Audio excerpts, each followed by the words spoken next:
Alright, folks. Oh, shit. I clicked on something. Fuck. Part of the city smolders since the riots, matching the mood in the lower rings. Supplies are scattered. Impossible to tally or portion since the funeral. Hoarding seems necessary for the future, and you're afraid other clans in Arborang will feel the same. You overhear grumbling among the clansmen. Those most happy to feast to the dead are the ones feeling remorse now.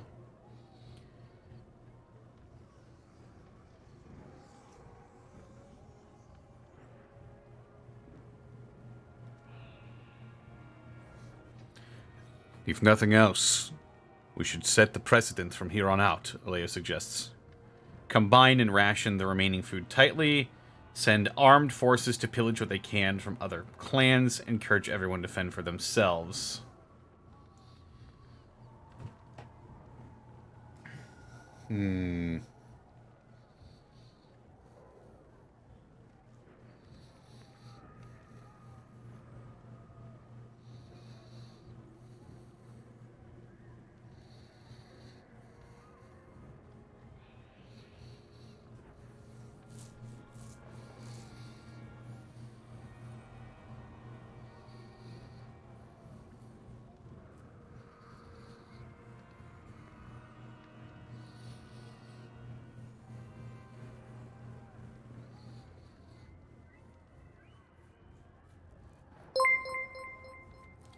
The Thunder King, to give her the 36 months.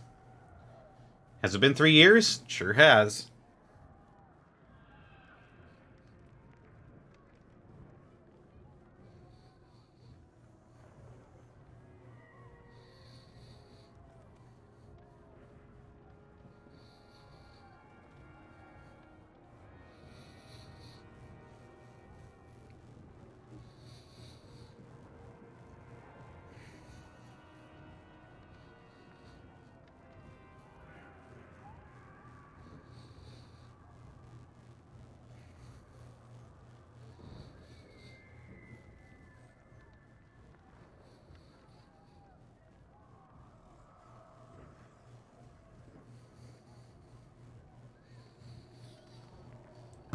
So, as you may have noticed,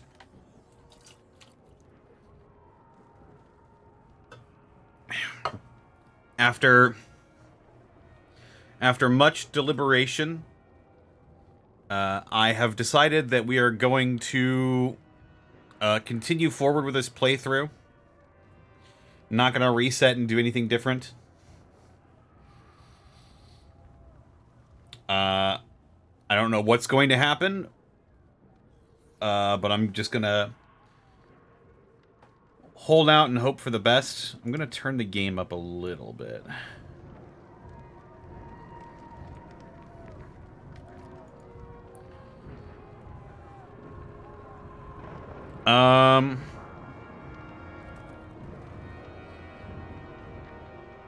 Let's combine and ration the remaining food tightly. Trust overcomes. Some are relieved to place that burden on you. Others insist on keeping a watchful eye on the stockpile.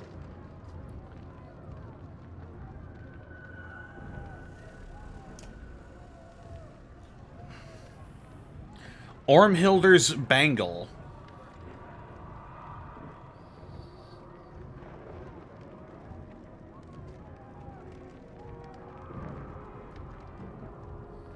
Harlogger. A child's doll fills you with resolve to never find one of these abandoned by cold hands again.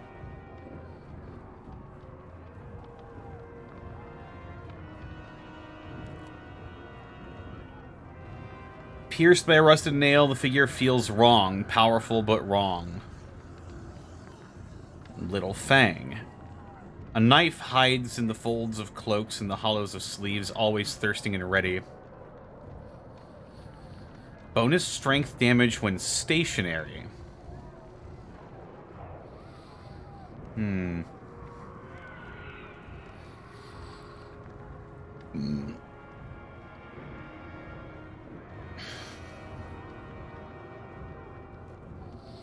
This one interests me. I'm gonna go ahead and take it.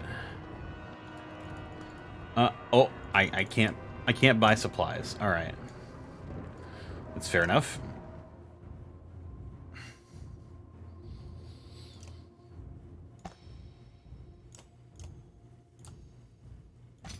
Let's just get her maxed out.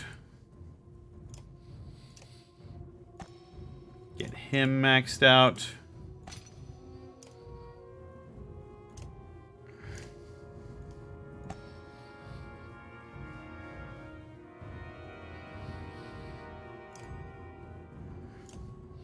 Him maxed out.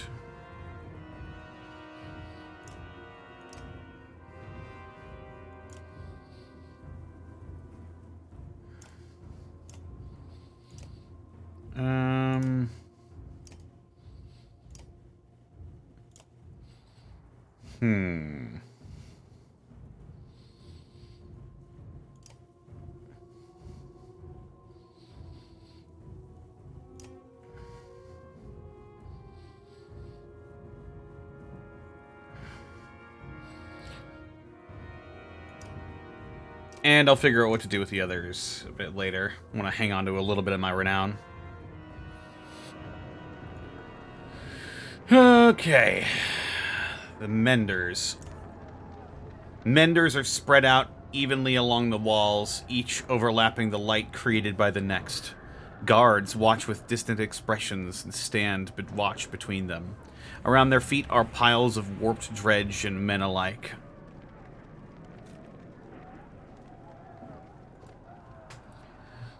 They're starting to scale over the bodies on the other side of the wall. They're starting to scale over the bodies on the other side of the wall, says Zephyr. Some small disgust in her voice as if to prove a point. A Mender yells when more warped rise into view.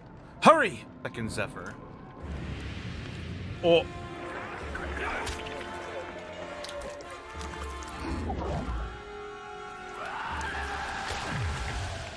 Ooh. Alright, we're going for a battle. What is this? +3 all talents, +20 crit chance. A ring of bygone kings and slaves, scribes and warriors, eternal promise of strength to the task at hand. Let's give this to you. Here's to you.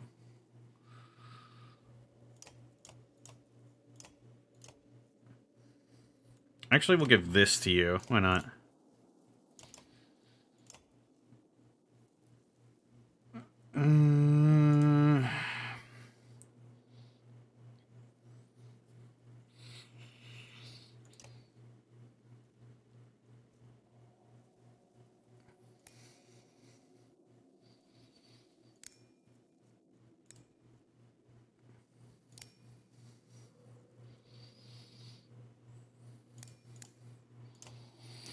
Let's get Zephyr out there. Why not?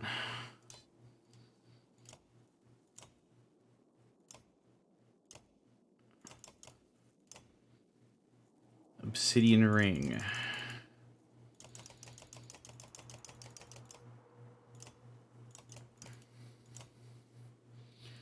Will per turn, armor per turn, break resist, protects from death, -2 strength attack.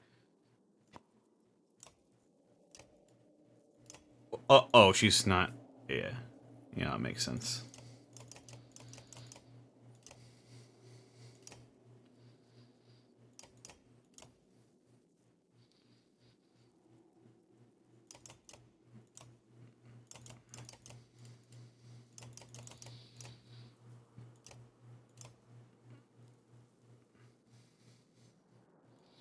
And we'll put that on Zephyr. And we'll give Hakon something else later. This looks like a good team to go out there with. Our big hitters. Should we put Moger out there, actually?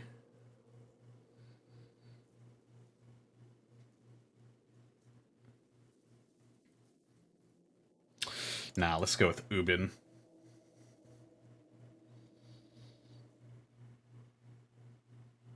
Go bravely with Tyr.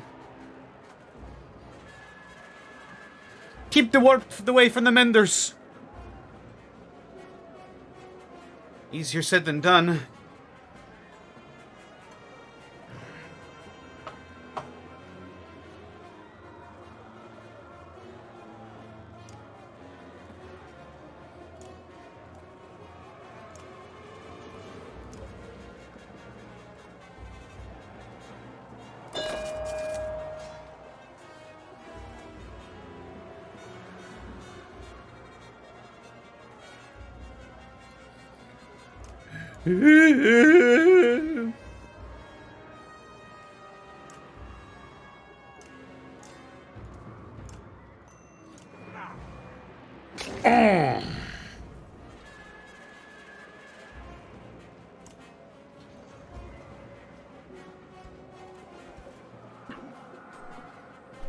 Oof. Oh shit.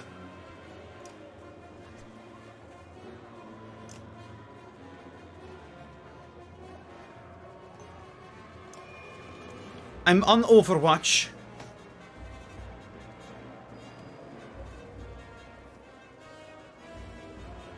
Oh,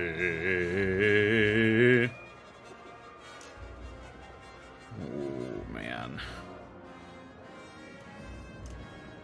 Let's just take care of this guy right now. Oh, what a crit! By God, JR.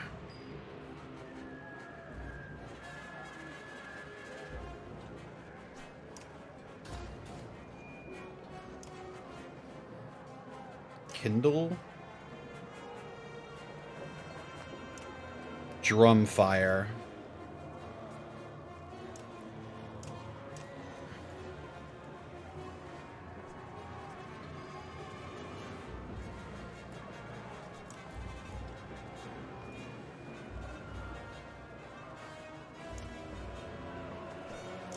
Reveal weakness.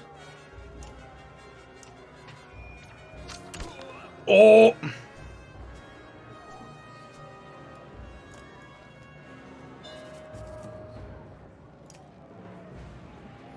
What is this? Creates runes of power in a 7-tile diameter. Allows movement to any unoccupied tile on the battlefield. Ooh.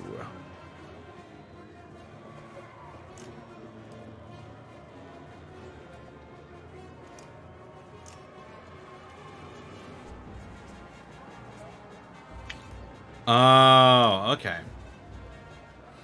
Now I know what's going on.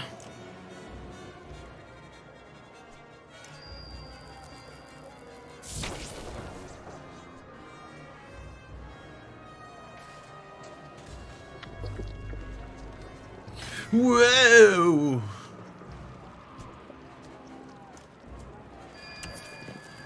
What?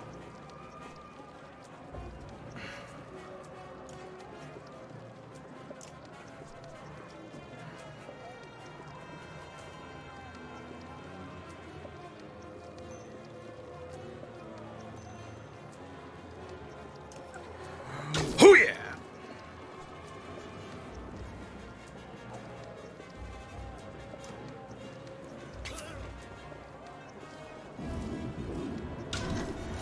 Oh! Whoa!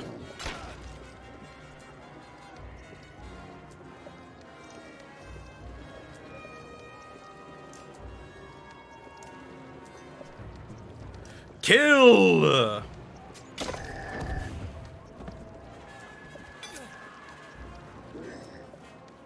Oh!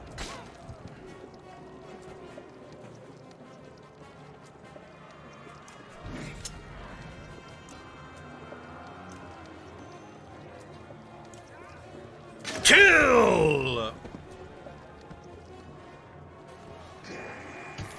Lol.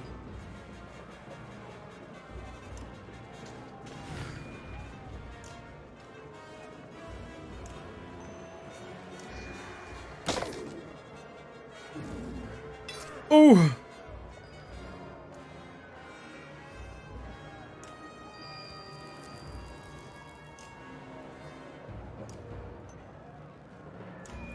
Hear you, hear you. Oh.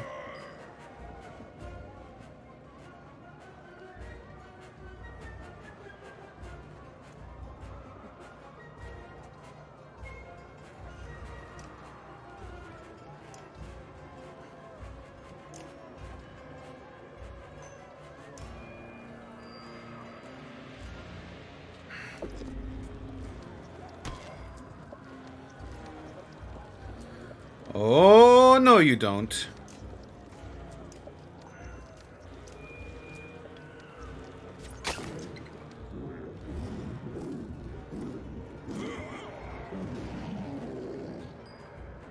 Oh, God.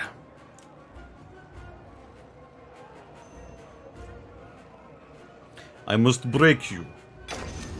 Oh, what a crit!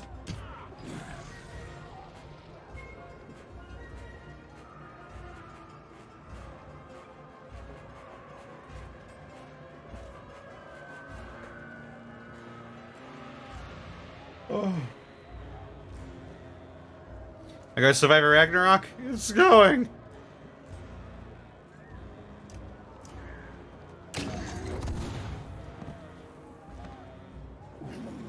Oh! Oh!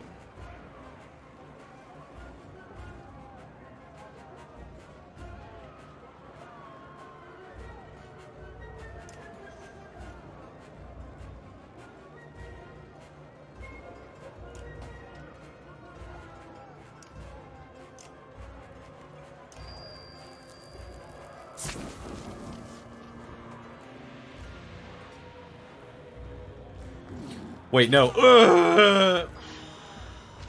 Damn, the poison is fucking me up.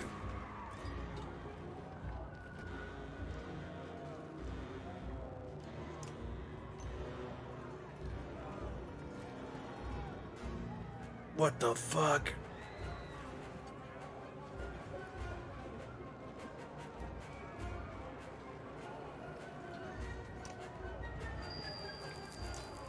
Yo, fuck this bear.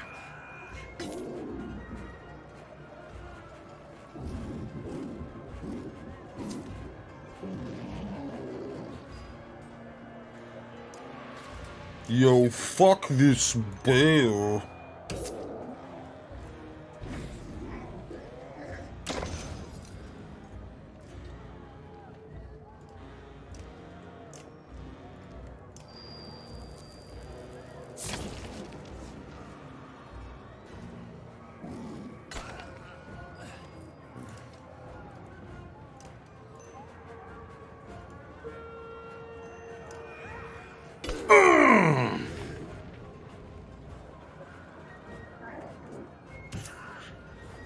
Cut it out.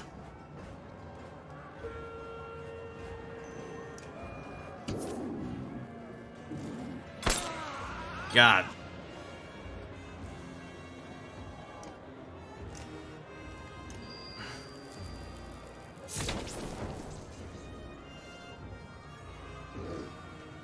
Oh.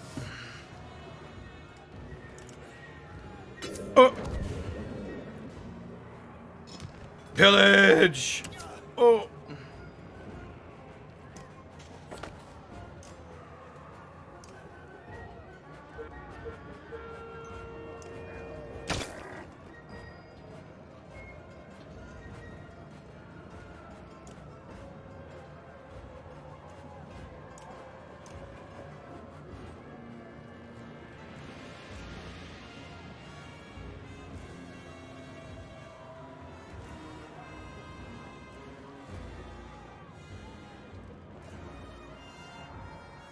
Okay.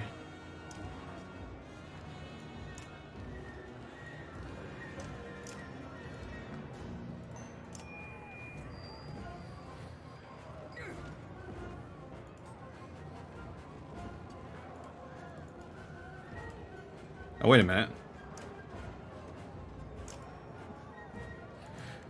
Reinforcements!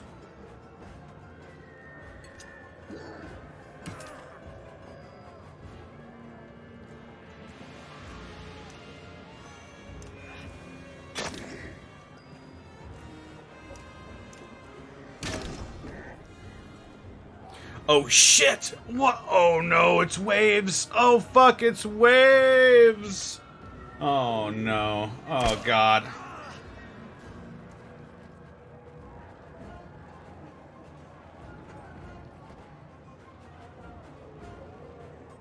It's waves. I didn't realize. Oh, fuck.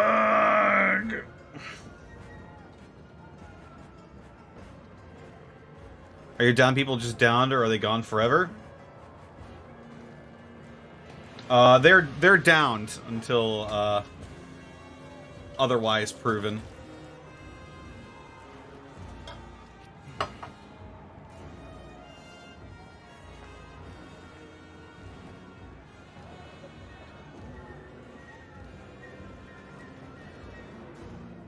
Ride the waves, surfing Nord. Oh man, I didn't realize the fucking thing. Fuck.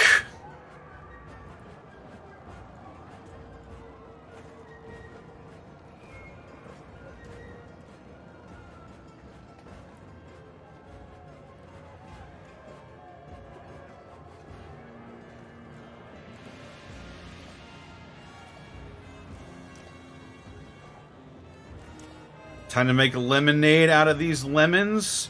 You're right. I must beseech the gods for aid. Chat.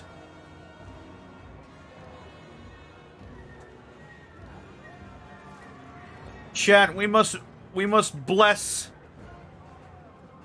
We must bless this holy attack.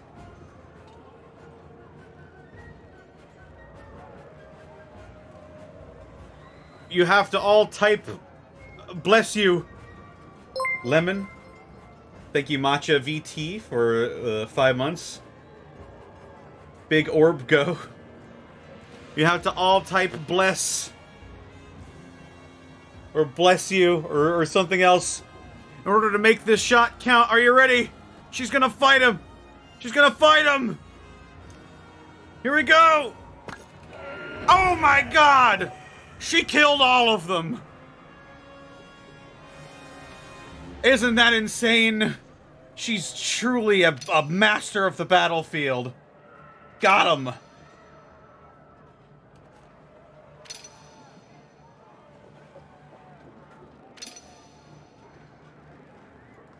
Praise the gods. Truly.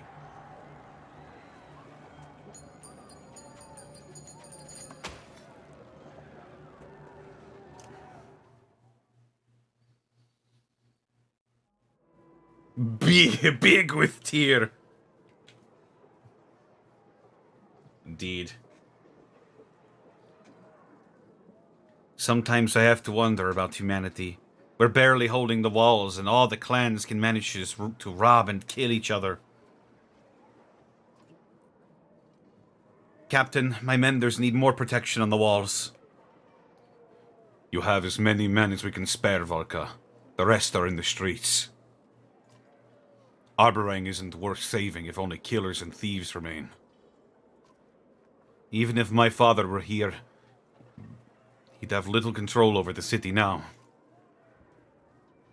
I have even less, but I am certain I can find men loyal to my father's banner. Put me in command on the walls. Are you certain? I can guarantee no safety here. If there is time for me to lead, it is now. They look at you, and you realize that whoever is put in charge of the walls may be in serious danger.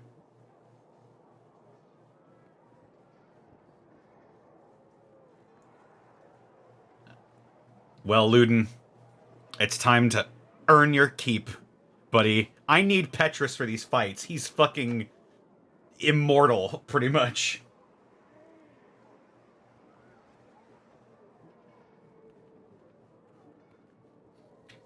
The walls are yours, Luden. Your father would be proud. My father was a lot of things, but proud of his son is not one of them.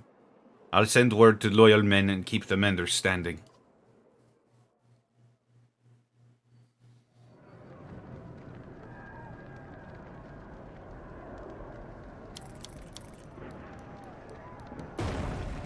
Oh, we earned 6 more days. Let's go. Guess that means we're going back.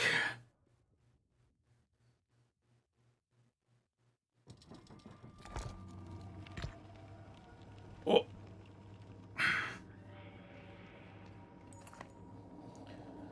Ravens swear they've seen figures lurking from the corners of their eyes and hear the whispers of dead family members. Some accuse the corpse of Juno, others the ominous pillars that have been rising on the horizon. The Dretch Godstone, Ivan tells them, rises like teeth from the hungered wolf's maw, Spar sings, swallows brave men and the bright doom star. An old song from before the gods died. Fitting, ambling through tall pillars like teeth, an obsidian forest wreathing the great black godstone. If my dead mother appears, I'm ending things here and now. Ollie snarls. I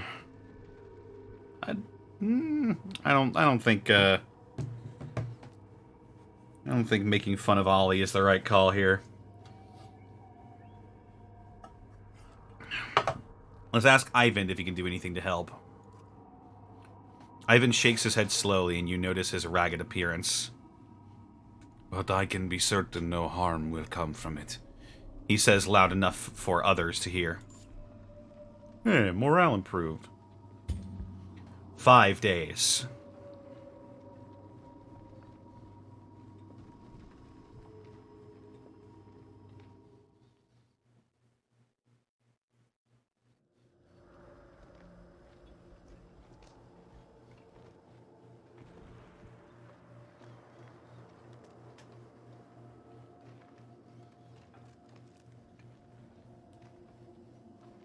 We push on, despite hope being lost, along with Juno, to something black and heavy ahead. Did the Dredge build godstones of their own, or They is did, this something else? and hope is not lost yet, Ivor. Oh shit! You jerk in terror at Juno's voice in your head and her hand lightly squeezing your shoulder. She breathes softly. They're done. You can put me down. Nerves get the best of even the bravest. Stop, blurts Folka. Not another step. She pushes her way to Juno. You died. Not another damn step till you tell us what is happening. All of us! A chorus of voices concur, echoing off the pillars themselves. Juno sags upon her staff. She looks at Ivan, but his stare is leagues from here. All will be well, she starts, but jerks back from Folka's spear point at her neck. No magic tricks, Folka hisses. Also, I think she looks different. I think she looks a bit older, maybe. Hey.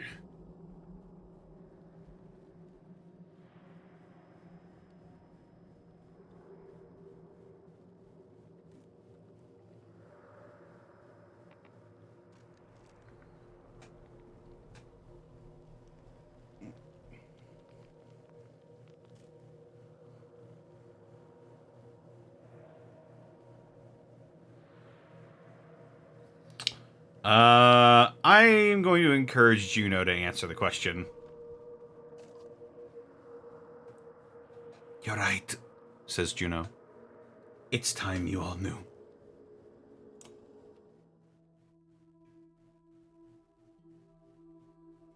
This will be more easily shown than told.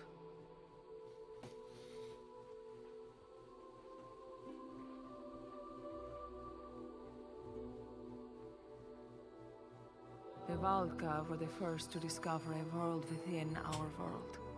The inner earth, with its own lands, people, and sun. A source of power far greater than our own.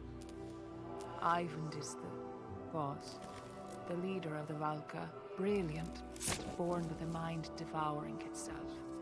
I studied in secret to heal those wounds, and in time, we grew to love each other. But meddling with minds is forbidden, for reasons already clear to you.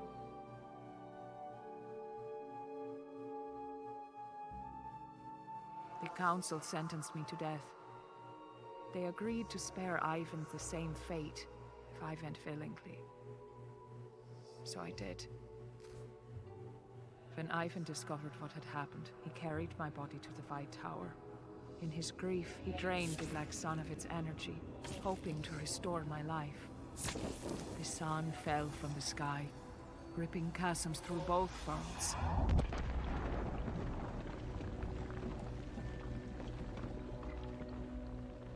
The serpent slithered out from its shattered egg, half-born, and the darkness within spread. I had become the new vessel for its power. When we reach the White Tower, and Ivan releases my energy, the sun will move again, and the darkness will return to where it belongs.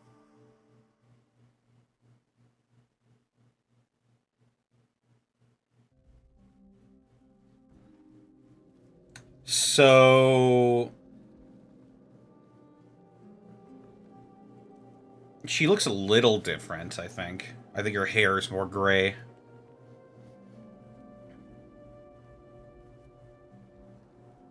So Juno is like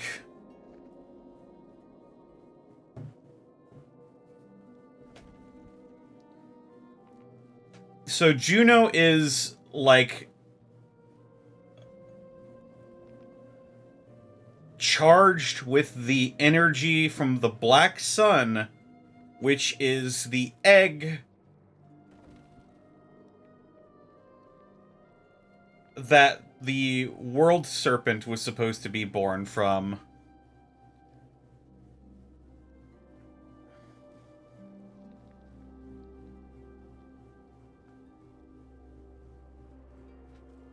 Thank you so much, Helna.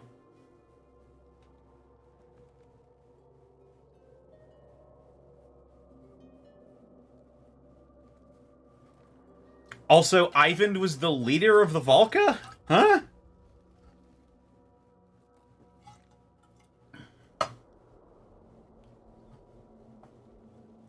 Do you see a ring of flame in her pupil? It's a little hard to make out.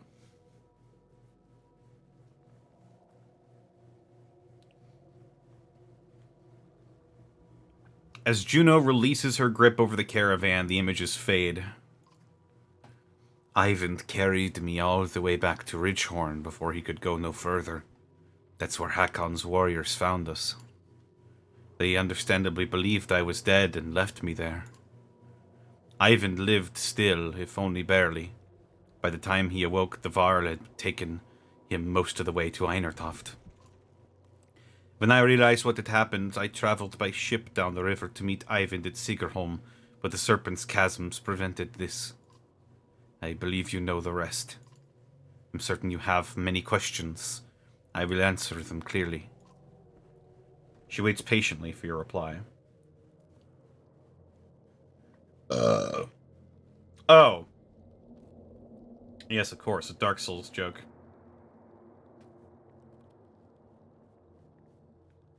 Thus began the age of man. The age of dark.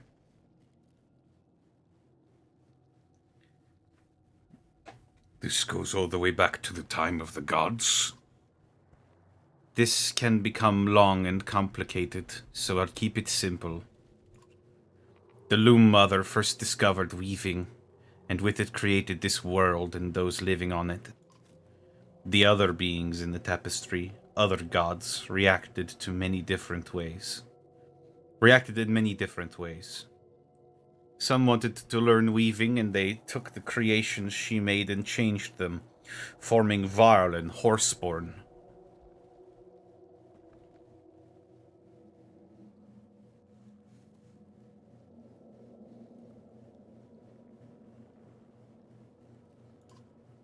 One god became jealous.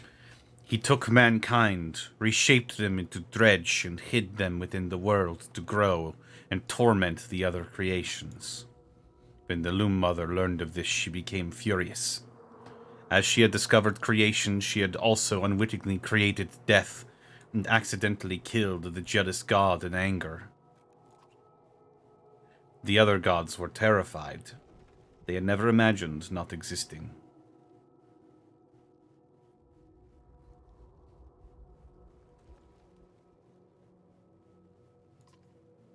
They turned on each other out of fear. The gods died, but their creations continued on. The Valka were the Loom Mother's favored few. She taught them weaving. Ivan and I are descendants of those first people.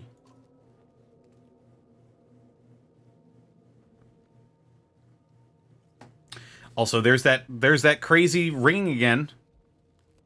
Whenever it shifts perspectives, the noise in the background changes frequency. I thought I was nuts at first, but no, it's clear as friggin' day now.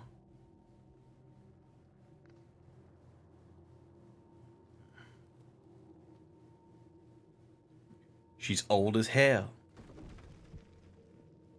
What does the serpent have to do with any of this?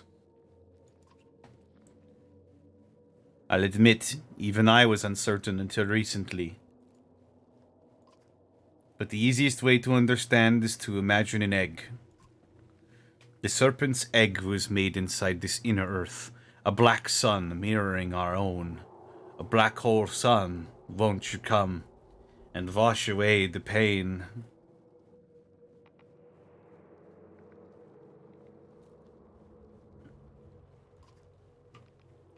Within it, a serpent would grow slowly over the ages. It was put here to eventually swallow the Loom Mother's creations, a cruel trick to destroy them in secret. When the black sun fell to the earth, it cracked. The serpent and its power spilled out well before its time. Everything happening now is because of petty grudges between the gods? In a way, Ivan unwittingly did us all a favor. If the serpent had grown to full size, well, at least as things are now, there may be a chance to reverse it. Not exactly bursting with gratitude at the moment. Understandable.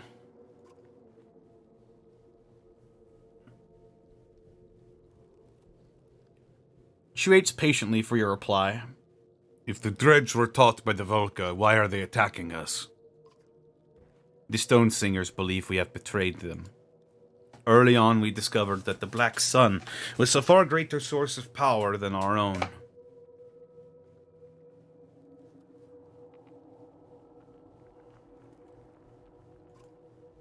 After the worst of the Great Wars, everyone believed the Volca utterly defeated the Dredge. In truth, we offered them peace. In exchange for use of the sun's power, we showed them how to flourish within their own lands and create more of their own kind. So you created the Stone Singers? In a way. We only shared knowledge. It has always been a difficult question of how much control to exert. But now they believe we caused the destruction on purpose. They think we wish to wipe them out, and like anyone would, they fight back. They're scared and frenzied. They will not listen. We have failed them as much as we have failed everyone else. I've heard enough. What now? Now we return to the source of the power. I am not dead, but neither am I alive. This energy within me was stolen. Ivan will place me within the Black Sun. The celestial spheres will circle again. The darkness will be absorbed, and without that, the serpent will wither. She suddenly looks very tired, but tries to smile. You'll be trapped within the sun. I have come to terms with it. And now you know everything. Make sure Ivan does what is right.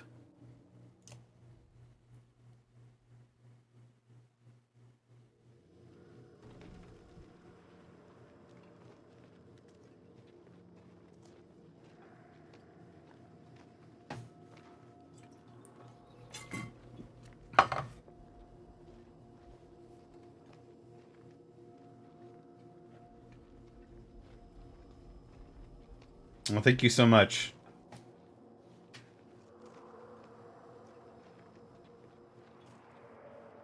Connor for audiobooks? Don't I know it? That's where the money is, right there.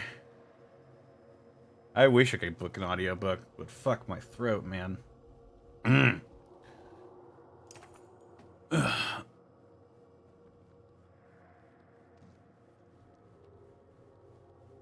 throat's been a little on the fritz lately, actually. I think I need to take better care of it, honestly. Yeah.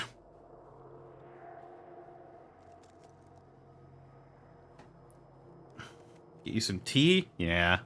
I honestly should start looking into getting tea, like herbal remedies or shit like that. At least some throat coat. Next time I go shopping, I'll pick up some throat coat at the store.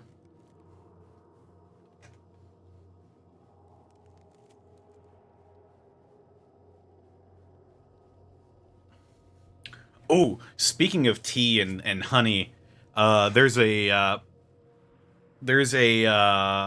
ice cream place near me called, I think it's Carolyn's Naughty and Nice Ice Cream. And they make ice cream flavors that are based off of, like, alcoholic drinks and stuff. And I am very excited to try some. They have a hot toddy flavored ice cream, which I am personally very excited for.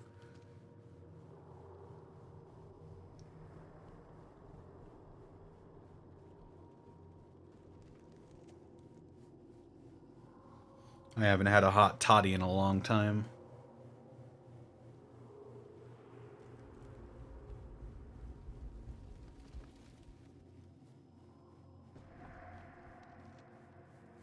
An enormous bell hangs from the carved stonework. Even untouched, it hums with a strange, deep resonance. Alfred says, "The sculptors built this godstone to themselves. They raised bells made of those who have passed. It is said that a part of them lives on in the sound of these bells, and they can visit their ancestors this way." Spar crosses his arms. "That would explain the spooks." The stone singer approaches the godstone, hands up, shaking his head in warning. He seems to diligently avoid touching anything.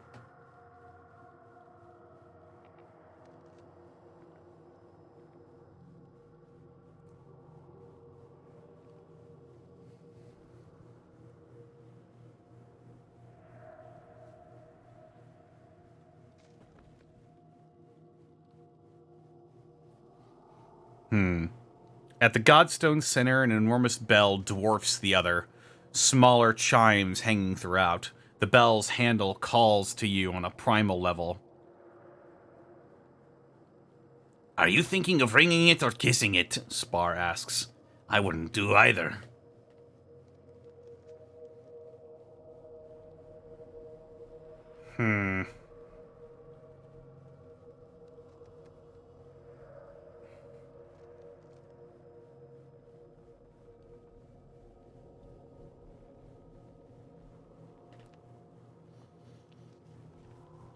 Bing bong, fuck your life.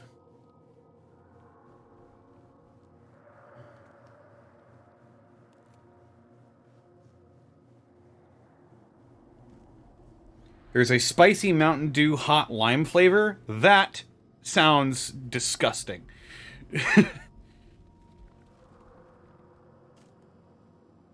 How desperate are we?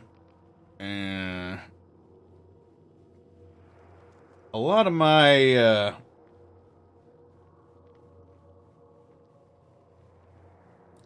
people are pretty hurt.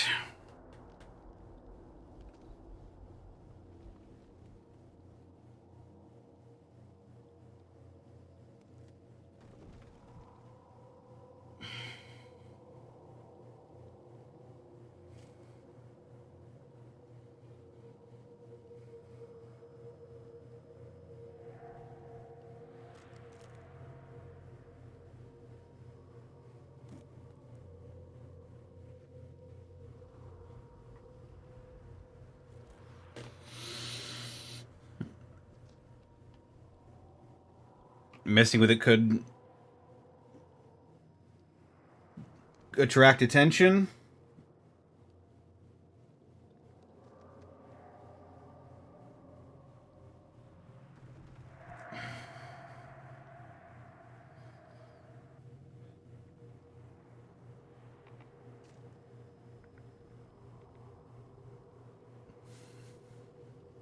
remember what happened the last time someone made a lot of noise. Yeah, fair enough. We're basically in super hell. Alright, we'll leave the bell alone. I can hardly think of a worse idea, you reply, stepping away. Curiosity weighs on you for a short while until the caravan separates from the Godstone. Oh, thank God, I can rest! I think I might take the time to rest for a couple of days.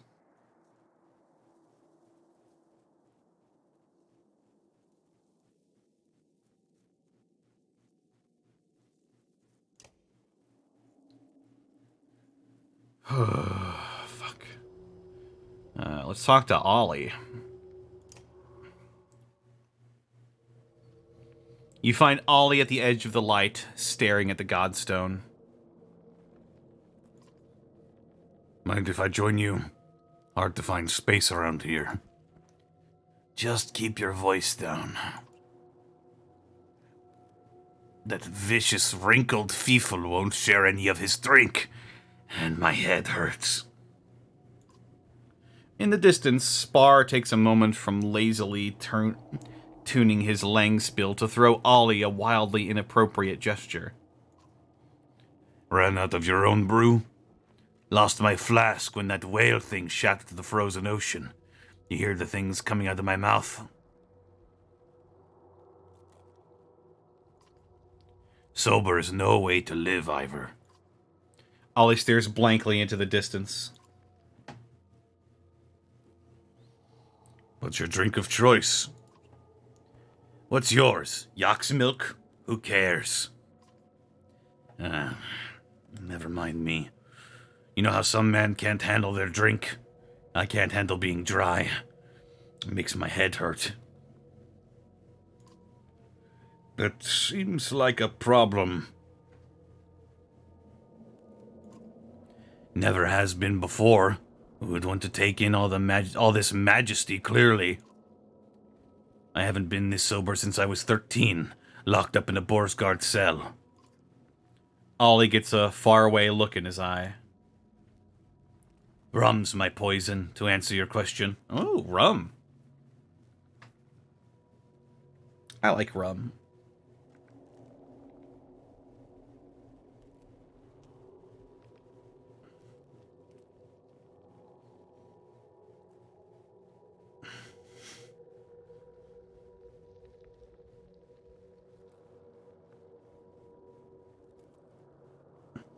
I think being hammered is a good way to go about you know, being in super hell.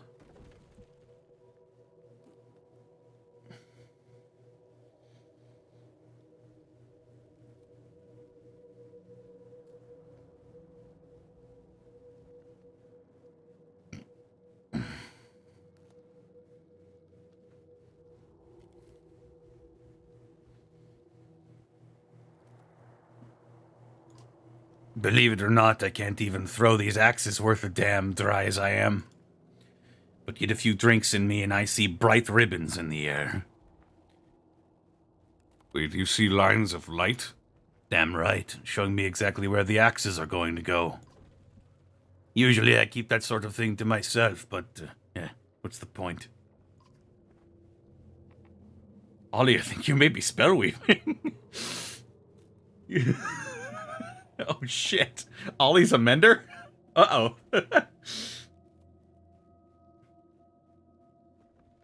Does Ollie have the shakes? No, he has a gift.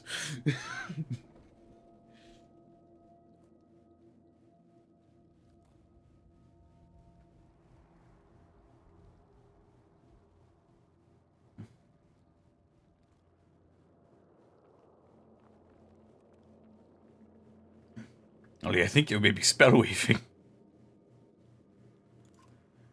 Ollie straightens his back as if startled. What are you talking about?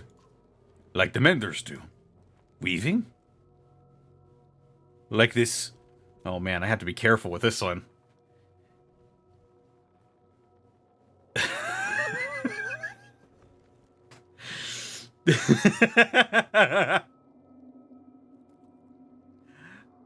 Like this person who farts lightning and raises the dead, but only when I'm drunk? And you're just using it to throw things better.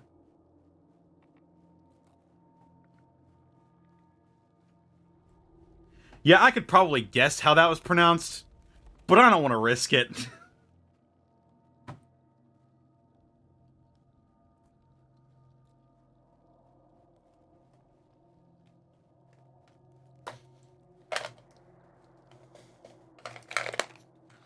Ollie gets hammered and then suddenly gets aimbot.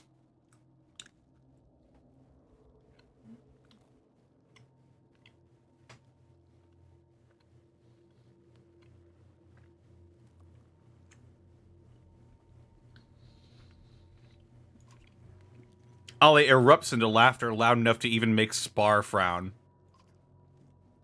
What a time to be alive, eh, Varl?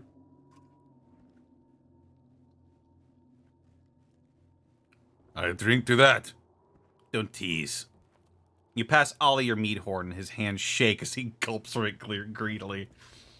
Ollie the Spellweaver. My mum always said I was special. Maybe you're not as bad as they say, Varl. Who says that? Just take the victory.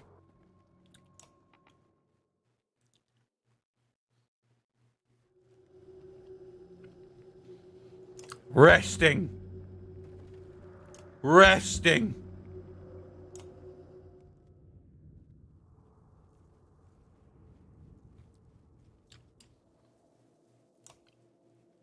A brass ocarina.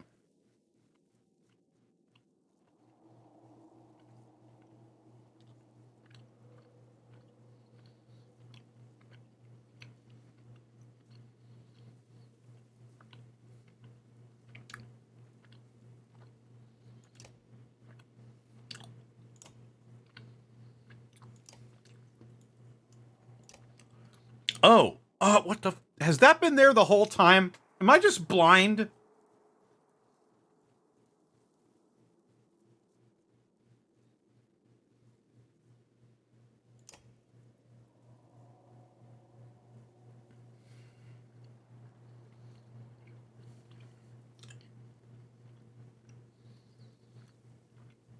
Oh my god.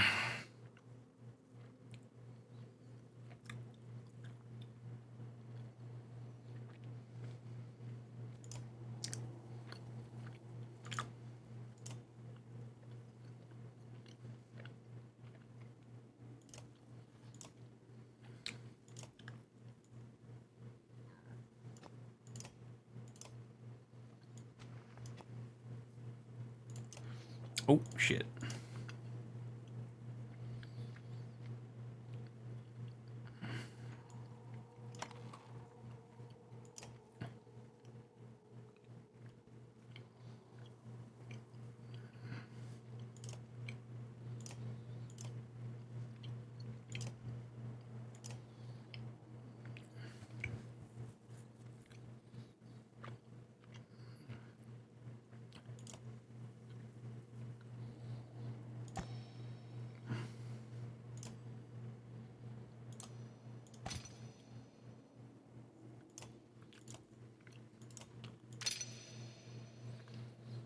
Hmm.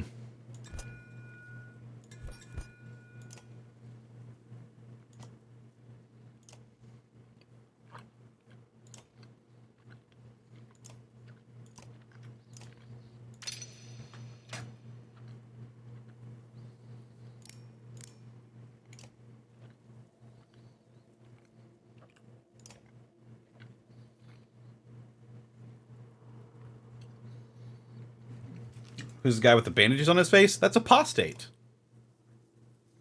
He's a dredge stone singer. Or she is. I don't know. I think apostate is a he.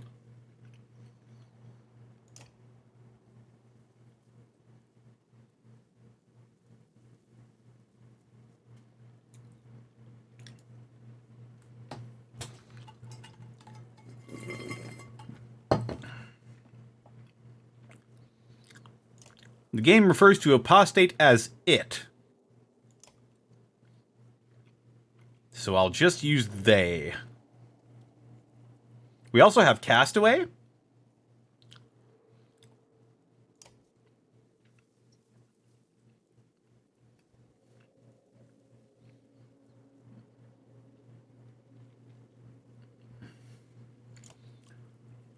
I believe castaway is a female.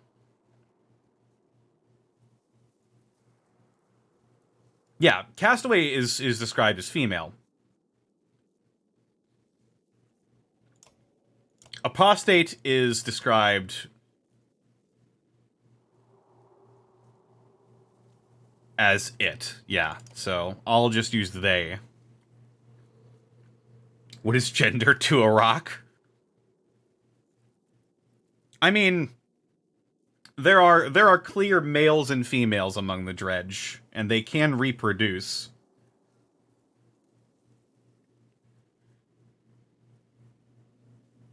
It's implied. Wait, no, it's outright stated that they breastfeed, so.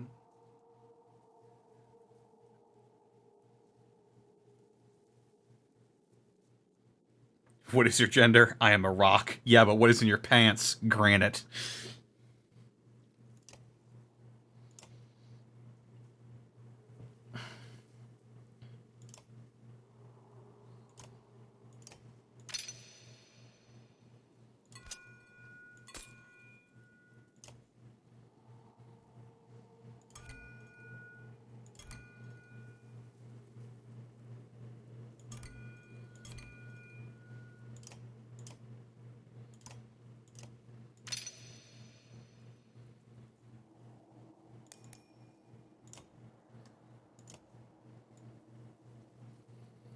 There we go. Give that to Falka.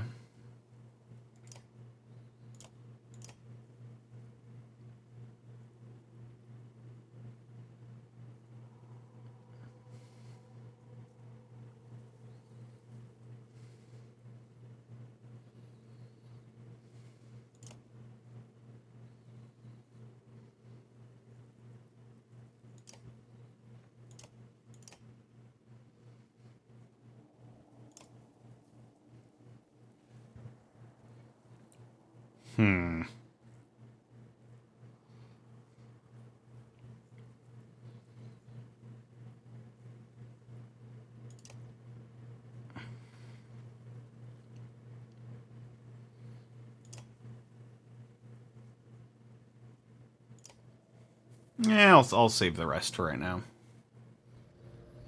Alright. Let's head on out.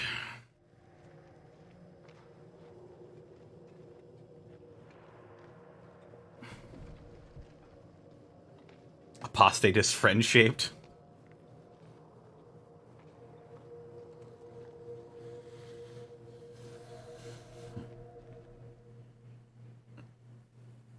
My pronouns are in/coming. Gross.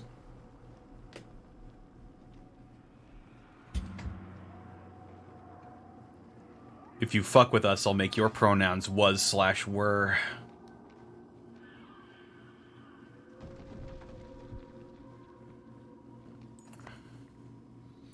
Any of you ever tasted Tistleberry mead? Spar blurts out in the midst of a deep and oppressive silence. You're all some grim company lately. I could really go for some Tistleberry right now. Others mumble in agreement, but someone passes around enough strong drink to spread around. Soon, they're trying to one-up each other about what they plan to do when they return to Arborang. Oh, I'll listen to all their stories. As you all know, I don't drink. Ollie smirks to a couple of laughs. But I knew a place back in Borsgard that'd make you glad to be sober. Then you haven't tasted Bjorl's blessing, Ollie. Sigbjorn interjects. I'd kill anyone here for another swig. He trails off. Didn't you already get 3 ravens killed over it? Spar slings back and Sigbjorn grows quiet.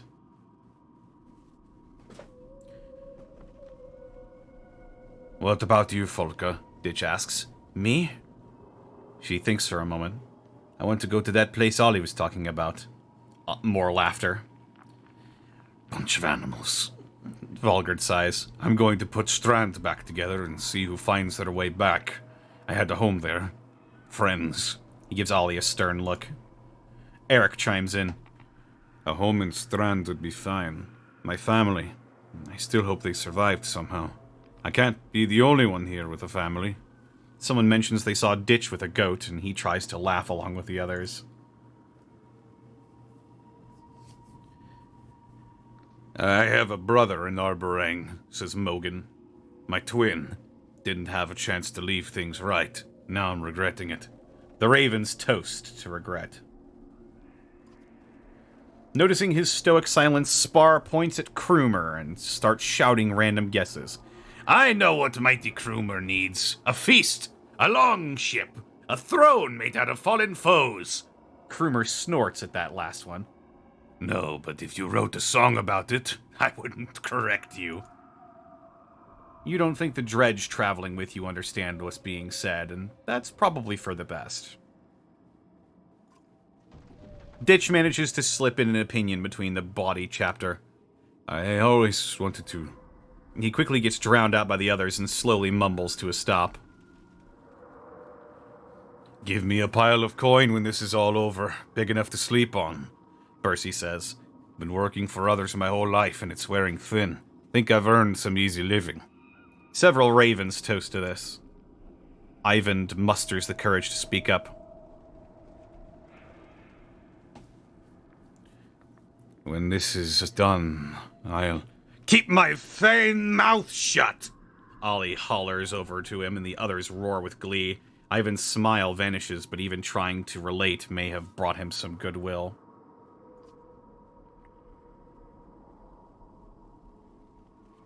And our silent protector? Spar quips. He looks at you. What does the great Ingvar dream of in his sleep?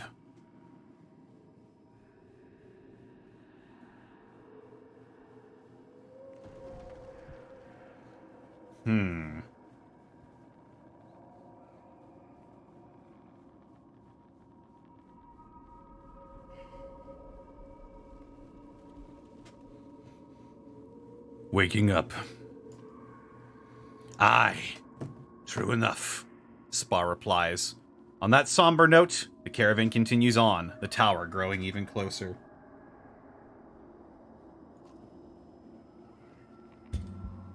One day. One more day. One more day.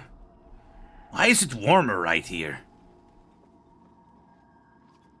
Oh boy. And why does this part look different from the rest? This is... Hold on. Roaring shards of smoky glass just askew from the ground as if flung here.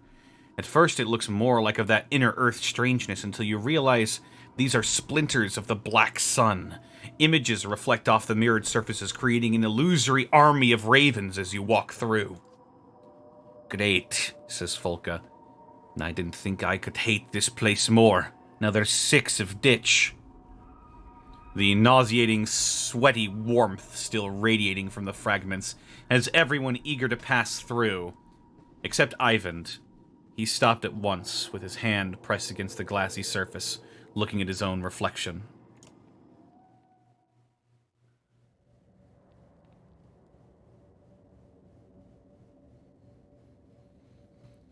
Come on, Ivan. It's time to go. I hardly recognize myself.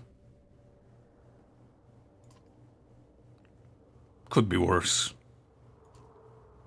Oh, I'm sorry. I didn't mean to compare. The reality of what I must do is sinking in. They're getting close. Ivan stares out into the distance. Now's not the time for second thoughts.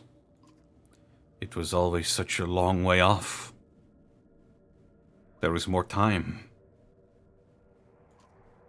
Time for what exactly? Ivan sighs heavily.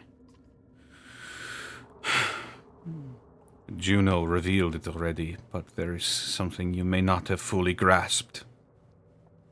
Something she forbade me to tell you. She worried it might change things.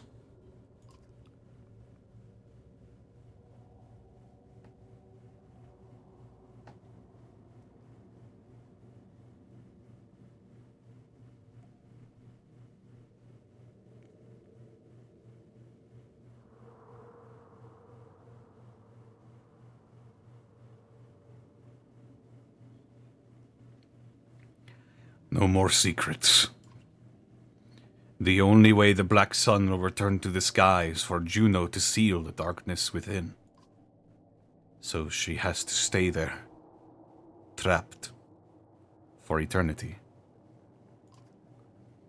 A fate worse than death. And it was my fault. All she's done since is fight tooth and nail to make things right. All she's ever done. You can see anger spreading across Ivan's face. He almost looks as if he's drawing energy from the sun shard.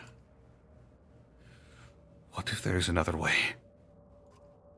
Even with the sun broken, there must be energy enough here to destroy the serpent.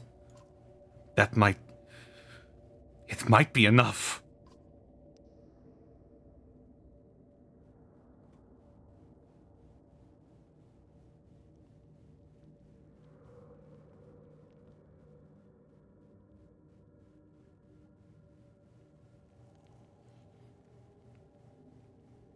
And it might not. Why shouldn't I try? Why should I be listening to any of you? Ivan, think of your friends in Arborang. Ivan's mouth becomes a thin line, and some of the fire in his eyes goes out. I know. I apologize. My thoughts have always been difficult to control. Ever since my birth, my mother was the head of the Volca in her time.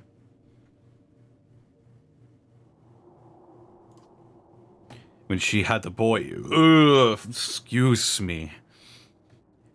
When she had the boy, the council was worried. The males of our kind have always had a touch of madness, to varying degrees. My father couldn't contain his own. I suppose that kind of power would be hard for anyone. It is a curse.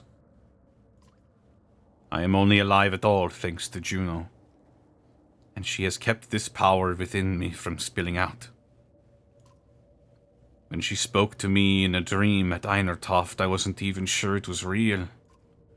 I had gone so long without her help, I was starting to lose control again. Everything she's done was to heal me. And for that, she suffers. Can you imagine feeling so powerful and so weak at the same time? I can imagine. Ivan nods as Falca approaches the two of you in a huff. You done with your little cry yet, you sad baby? Ivan steps away from the sun shard with a scowl on his face, returning to where Juno awaits. That one's got problems, and that's coming from me. It's still hard to imagine those two falling for each other. You think so? You don't? Falca laughs as he punches you in the shoulder. I can see why you wouldn't get it, Varl. It's just not just the one arm you're missing. Every girl in the world wants a boy to promise he'd give her the sun and stars. Imagine having the one man who actually pulls the sun out of the sky for you. Falca almost looks embarrassed with herself as you head back to the caravan.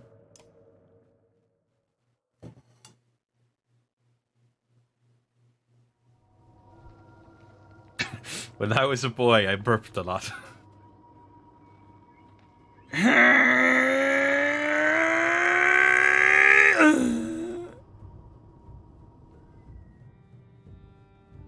Oh. We're going back to Arborang. Ah, jeez. If Arborang's story is written on a tapestry, the edges are becoming frayed.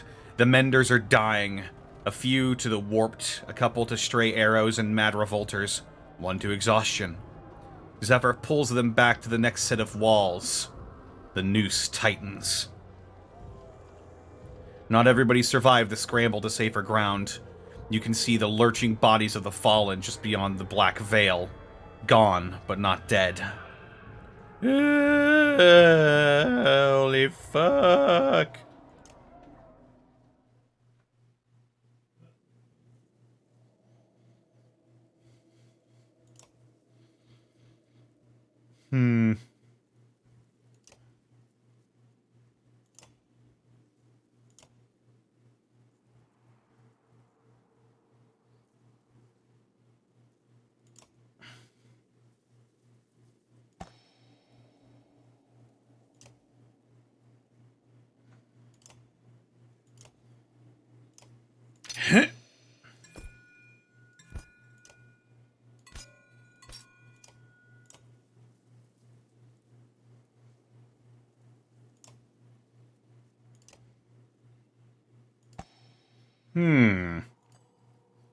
Bastion.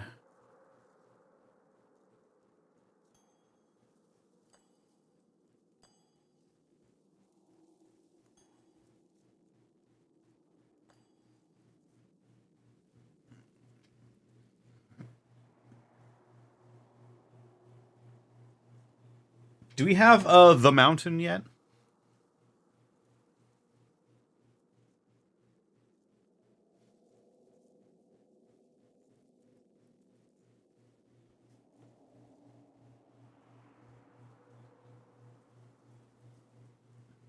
Well, we do now.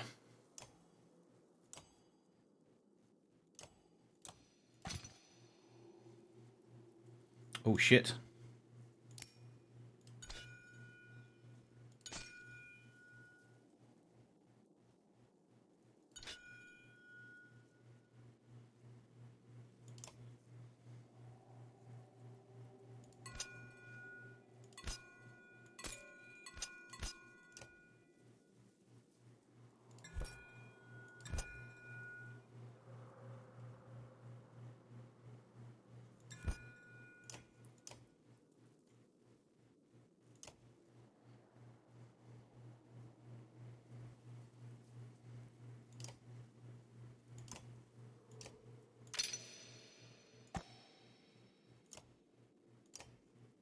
Skathak the Wolf.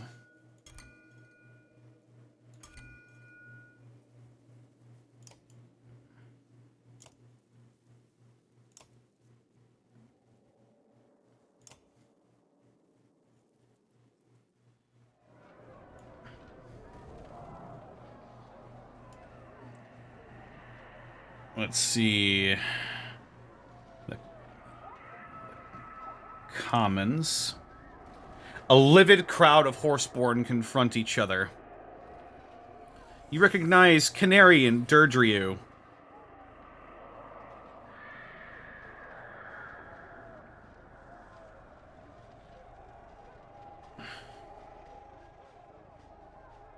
Amongst them. At their hooves lay victims of the spat. Canary is waving her javelin threateningly. You can't be certain what sparked them this time, or who's to blame.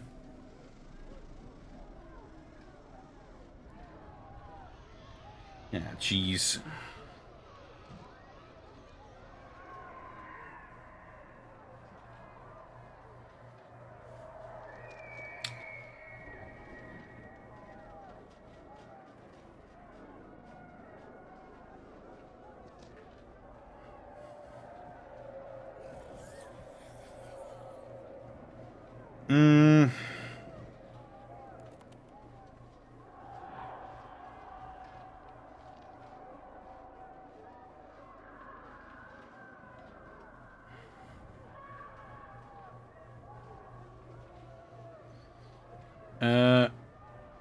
Convince Canary to put her weapon down.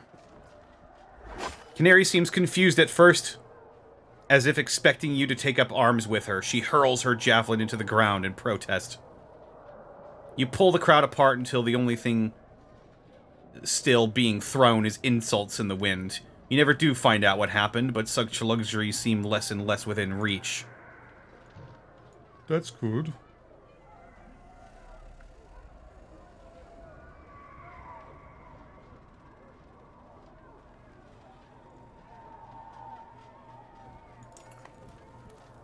Black soot billows up from the ramshackle shelters and is spreading to bigger buildings at an alarming rate. Fire! Distant shouts confirm. Serves them right. You overhear a Varl say, watching from a safe distance. You realize he's talking about Rugga's loyalists, who scramble to save their own things from a fire they probably started.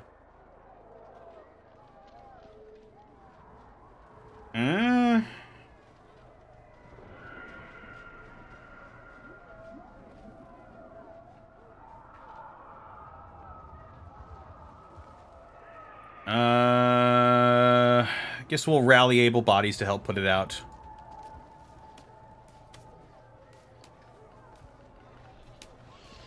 A few brave hearts join you, creating a chain of water buckets.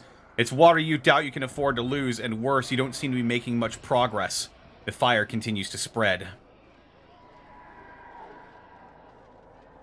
The Varl don't like fire.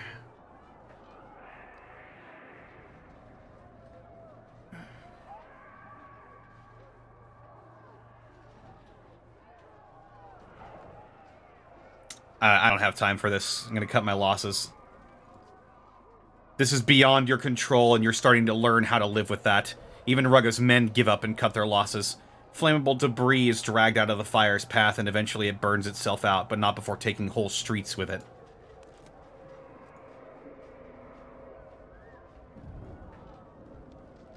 Oh, back to the wall.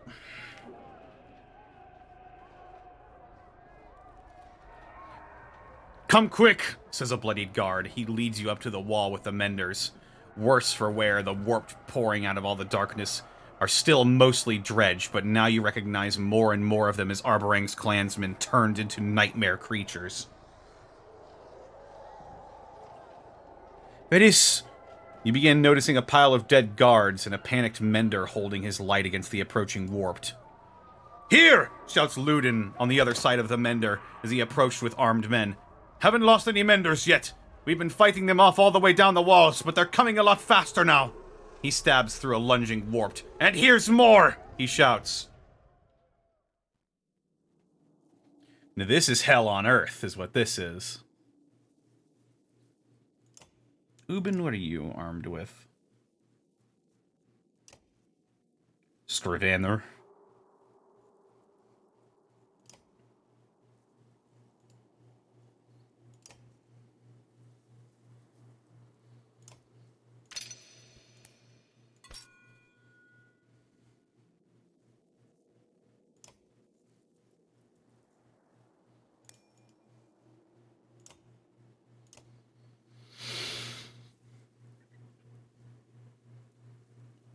Let us commence forth. All we can do is hold the line.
Actually, what if I put you right there?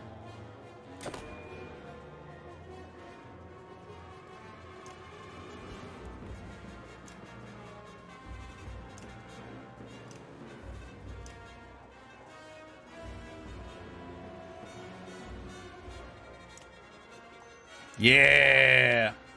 Oh! One down, baby!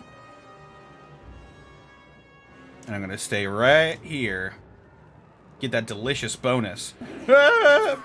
No, what the fuck?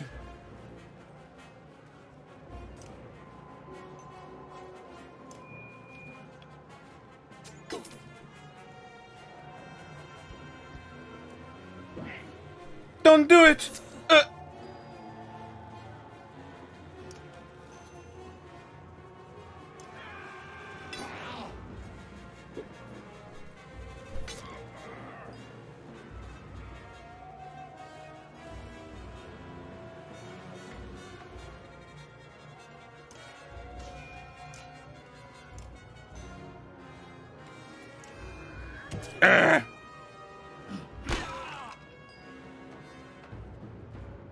Oh, you better believe it's time!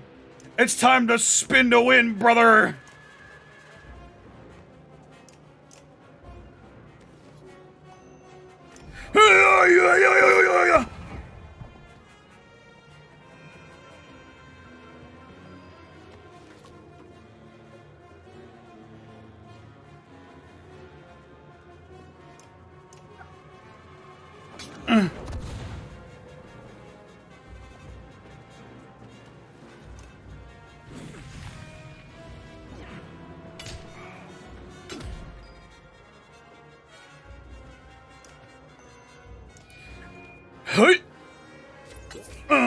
What the fuck? He absorbed it? Oh, jeez. Hold!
Oh.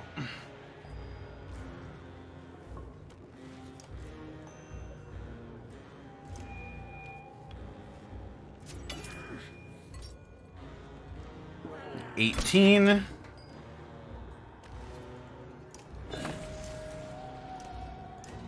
Yoink!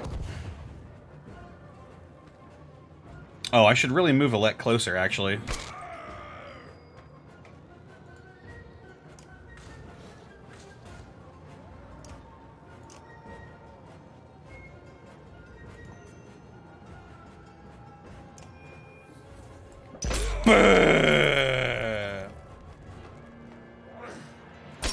Ooh.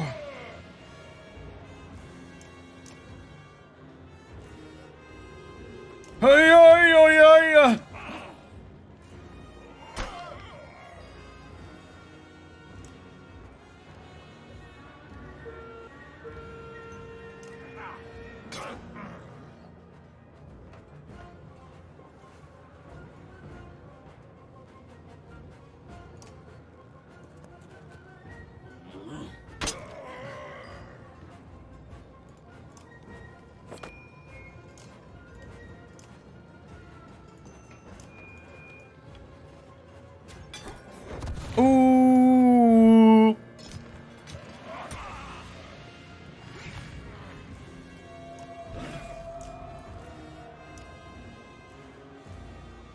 Get his ass.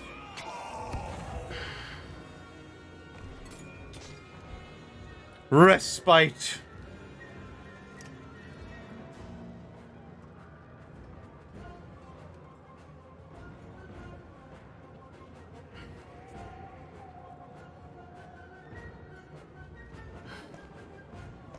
Let's get a Leo in here.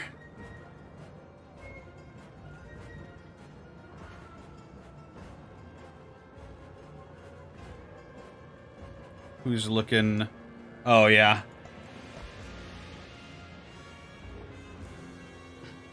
Trade in. Get Moger.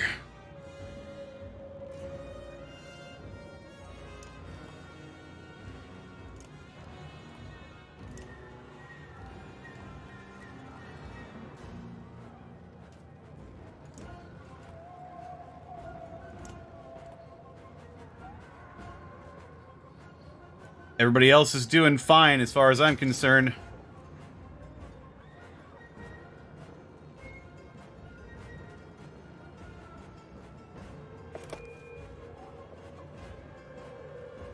Oh my god. Oh my god!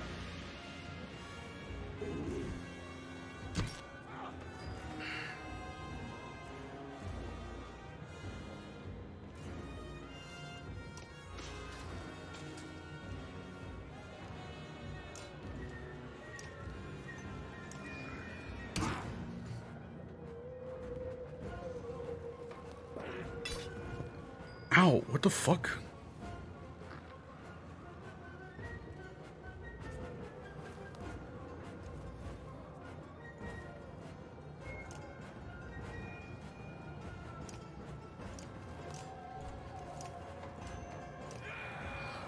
Eh.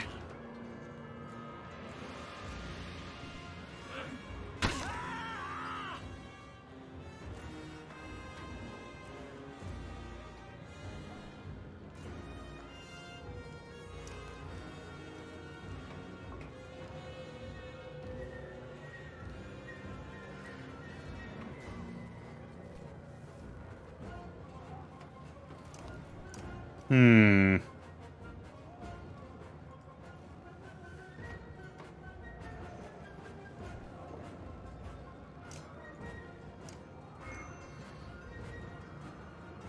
You can do a lot of damage right here. Do what you want, pussy. Oh, hey. Thanks.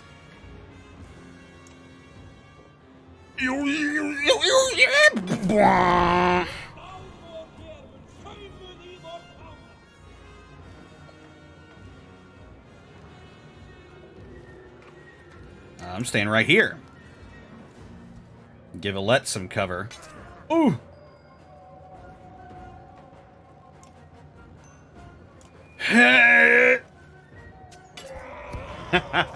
Artery strike, baby!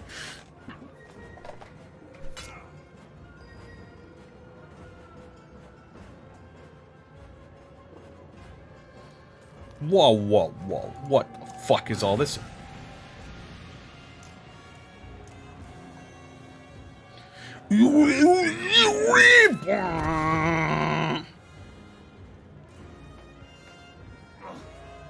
Ow!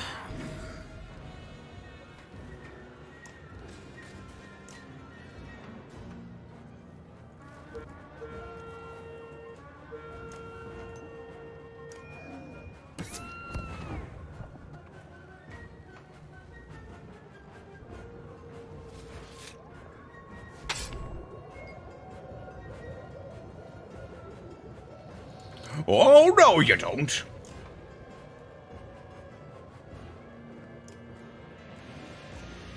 Oh, no, you don't.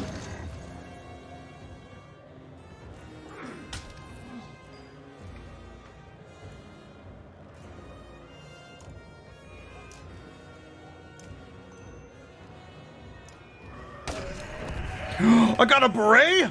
Colonel. Let's fucking go. The fuck? The fuck?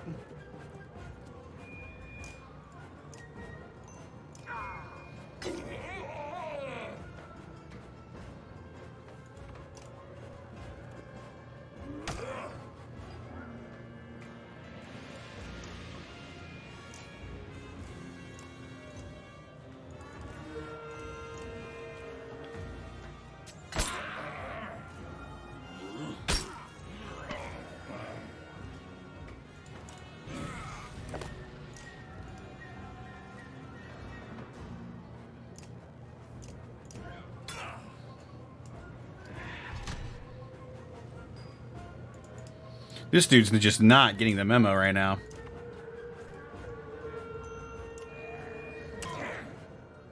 Let me put this in a language you can understand.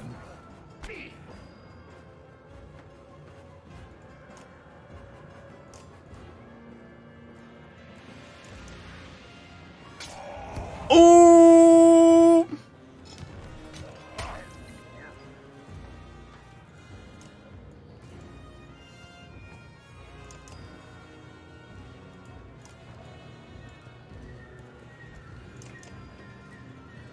Huh? What?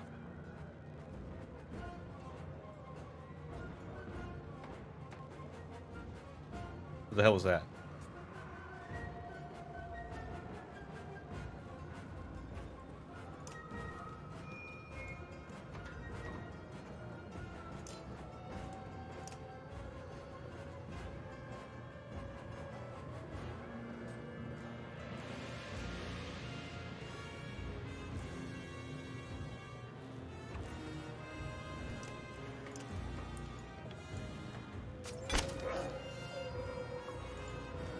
Eh.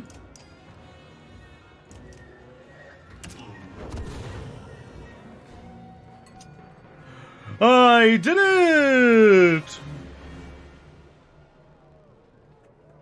My influence grows. Warrior's Beret. One can't help but think unconventionally when wearing this weathered green cap. Zephyr has been injured. Text said console error? Oh, just like that.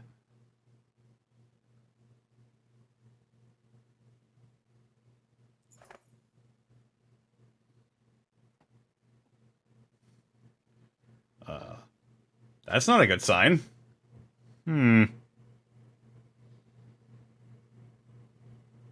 Was it in Comic Sans? I don't think it was in Comic Sans. Also, there's no music now. I'm a little concerned.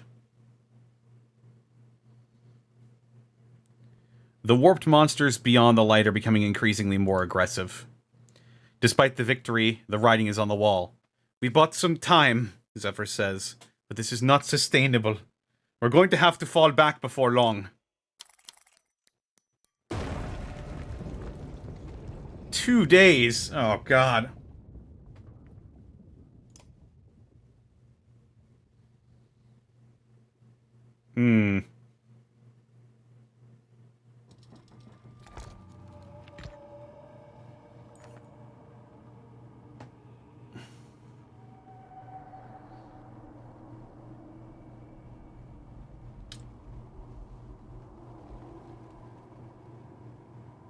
I want to save real quick. It saves automatically.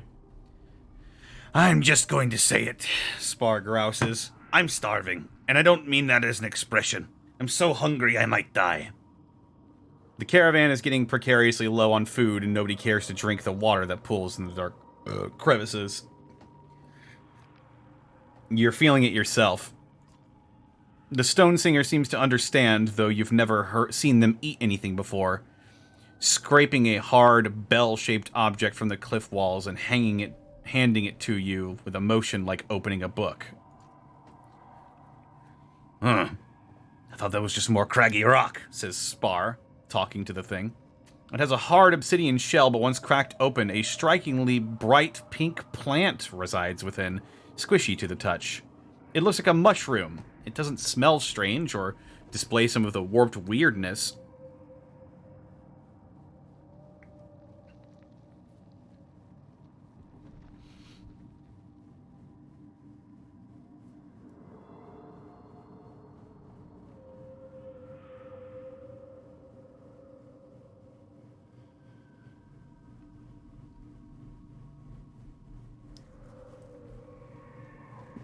That everything else does.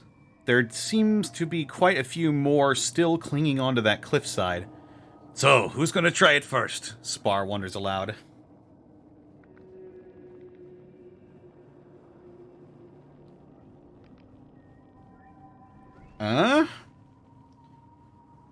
We'll step up and take a chance.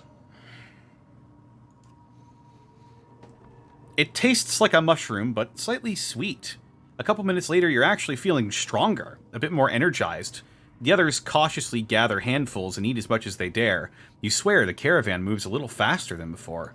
Oh shit! One more day.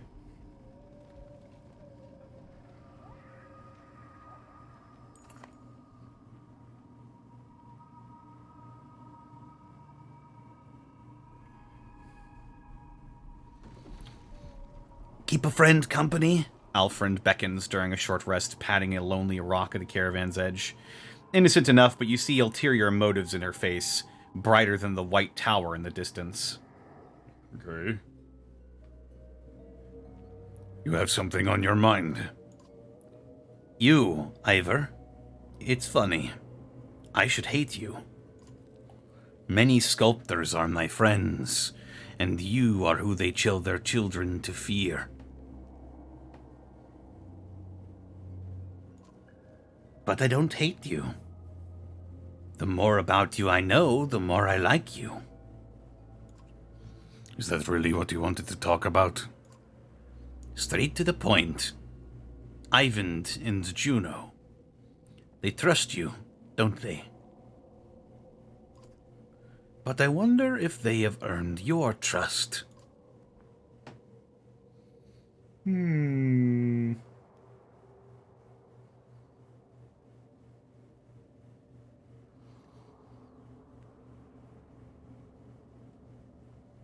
Do they have yours?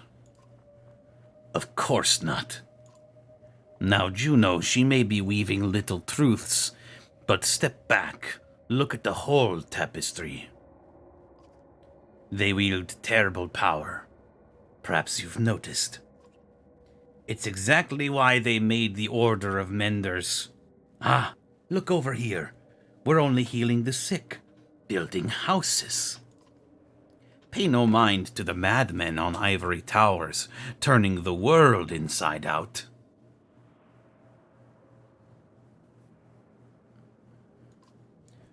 I've considered it. Come closer. Ivan created a Fane immortal. Can you comprehend? Juno cannot die.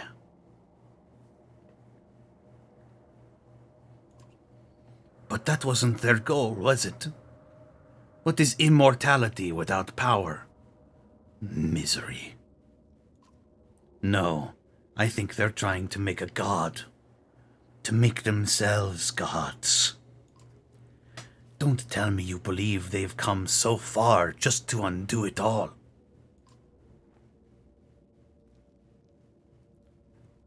What are you implying? Not to sit back and let it happen. That should be clear. Say nothing now. I'm not asking you for promises. But the time will come, and soon, I think, when you'll see the truth unfolding before your very eyes. Then when that time comes, look to me and trust your instincts. Juno and Ivan are not the only ones who know how to twist the threads.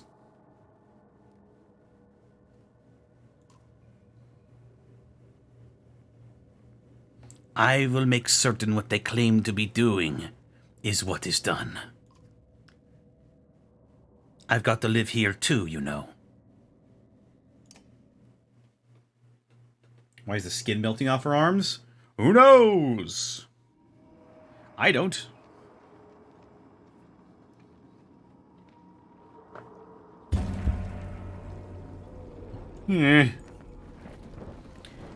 A distant rumble approaches, and all the things it could be race through your mind.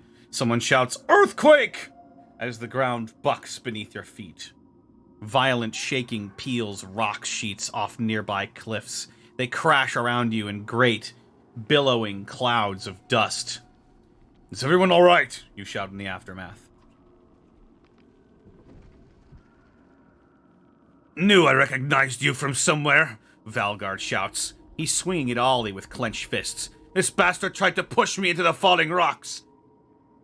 As the confusion and dust clear, frustrated ravens are letting off steam with chants of fight!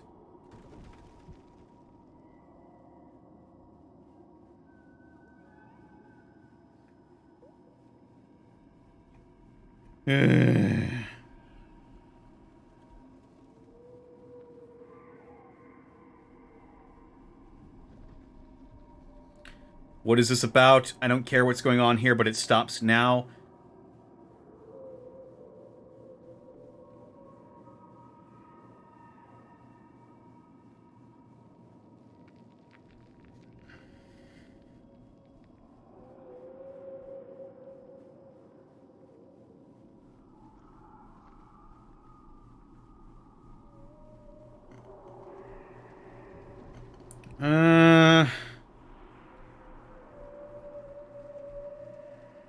What is this about? Ollie murdered a warlord in Strand back when I was guard captain. I never got the chance to thank him for all the good friends who were killed as a result. Liar! Retorts Ollie. I've never even been to Strand.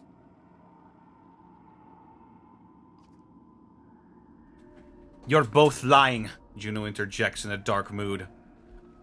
Ollie traveled to Strand where he did ignite the war, but no one was pushed towards falling rocks, and if you both wish to keep your history in the past... Both men pale from Juno's icy words, realizing they can keep no secrets. That earthquake was no coincidence, Ivan says, changing the subject. Same as when the serpent carved chasms through the earth above. Be on your guard.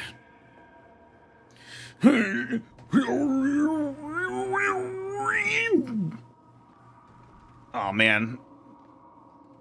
We're going back to Arborong.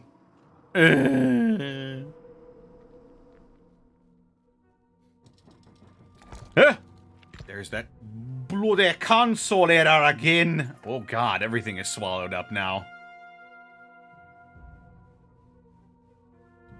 Armies have crashed against the steep black cliffs of Arborang before, as the warped do now. You retreated again, and it was costly. Thousands more dead, but necessary. Banshee wails went on long into the encroaching night, but the black rock wall has never been breached, the Menders tell you. Even so, with so many slaughtered, space is scarce. Aleo nods when you tell him you're going to get some air. Outside the crowded gathering halls, survivors camp in different clusters atop the black rock. You wonder how many families sewn upon your banner are just memories now. When you note how strange the silence sounds, the clans have lost their taste for troublemaking. And even the warped have withdrawn. Maybe you're safe up here. Maybe the Menders are right. I'm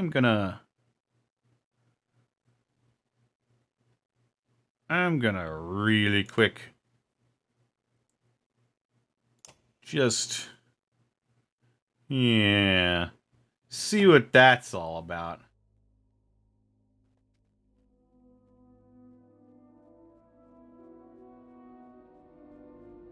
Just gonna close the game, and then open the game.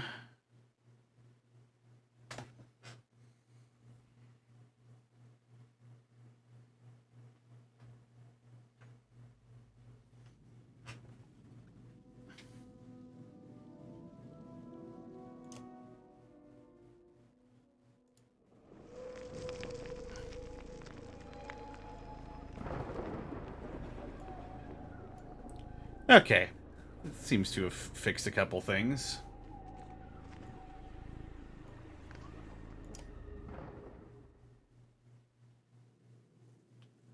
Zephyr is injured. Great. What is this?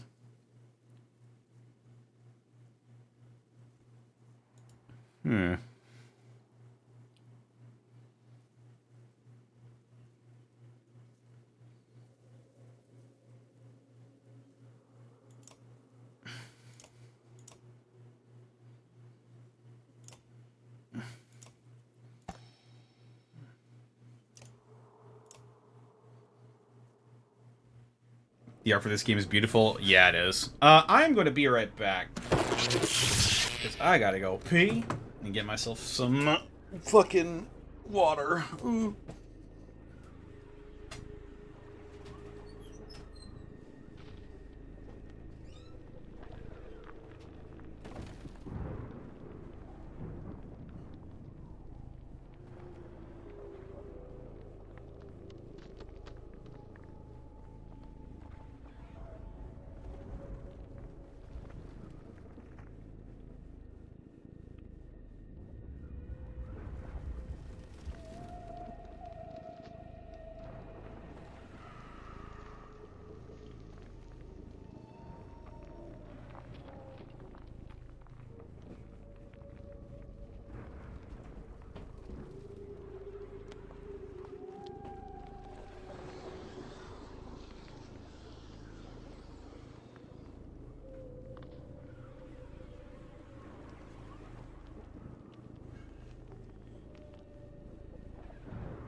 PP time.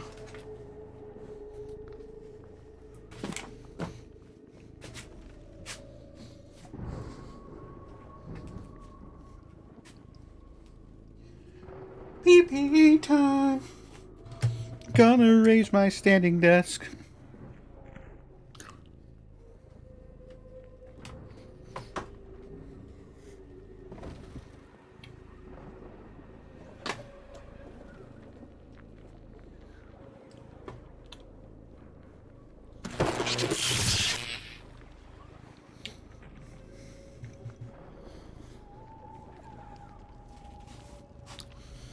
We're in the deepest conceivable shit. It's looking like what it is.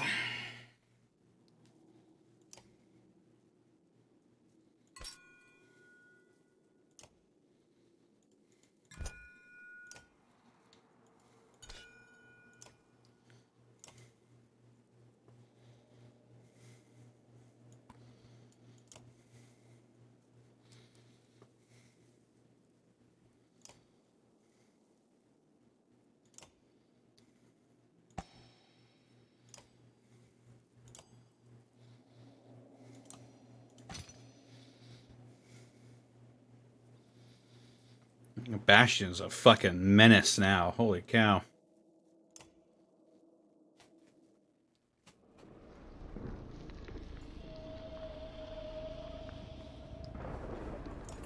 Stairs. Fatigue draws you into a stupor. Feels weird to be doing nothing. Aleo says, breaking the silence.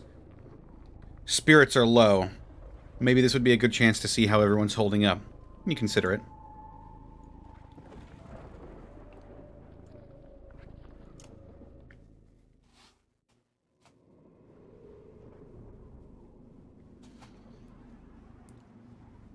The Scrivener is scratching diligently at his papers. He looks up. Skathok halts whatever conversations he and Ubin were having.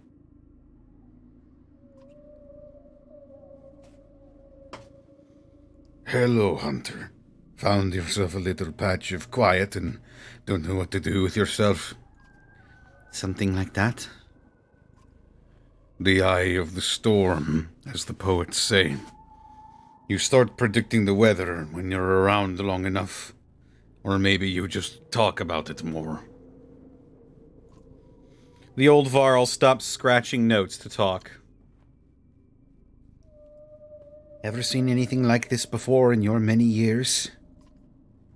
You know, I've heard mankind take to being called old as an insult, but I never knew why. Now let me think. Well, the fall of the Scrimmerstead was something to behold. Half a city sinking into the Silverstone. And Grothheim was even bigger. But something like this? No, it was not. Funny how our memories measure worth, isn't it? Tilting my screen up. I remember my companion Gunnulf telling me that I look like an eggplant, better than I recall a city sinking beneath the waves. That's why I like to write these things down. Scuthak says something in his own tongue, and Ubin laughs. He says I don't look like an eggplant. The old Varl stops scratching notes to talk. What have you been writing in your book? Stories, mostly. But not like the Menders and Skalds do, no. The Menders write about what's in the past, and the Skalds stretch fantasies about what happened. The historical writings are mostly useless, if you ask me. Even the perfect record is only good as the man reading it, and most of us aren't that good. You mean we remember things the way that suits us best? You can spin a dozen different morals from the same yarn. Indeed, we're all a bunch of liars at heart. I write stories about people.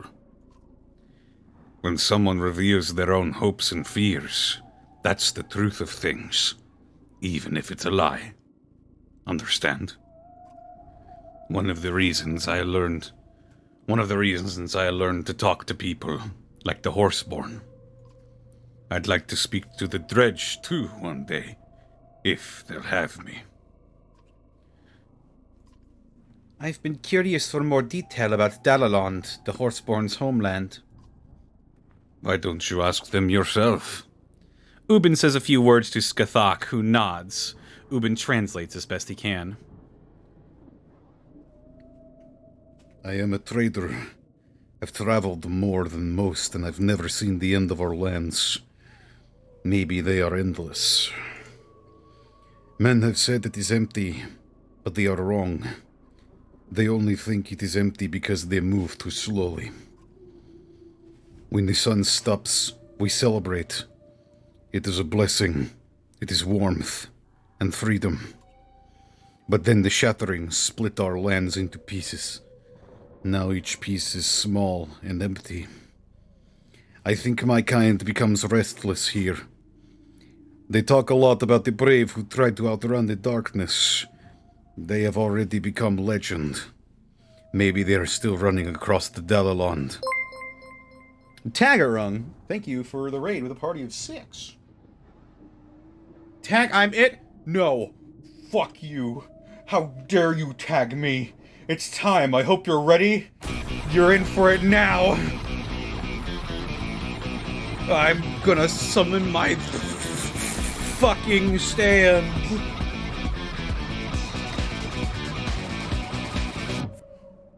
Just kidding.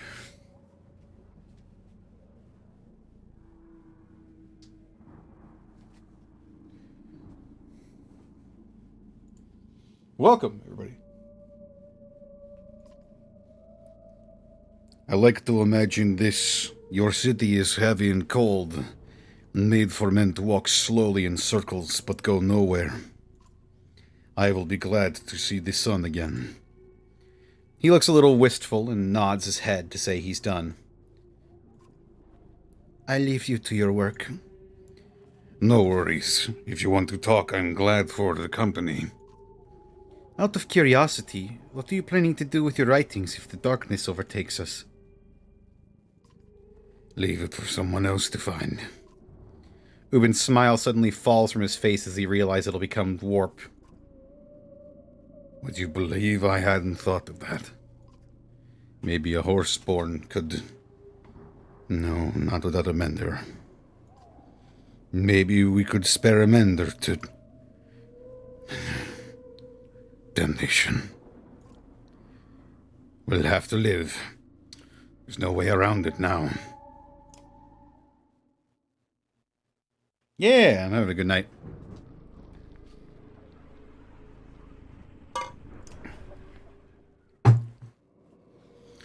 Zephyr is overseeing the menders, looking just as drained, if not more. She calls you by name.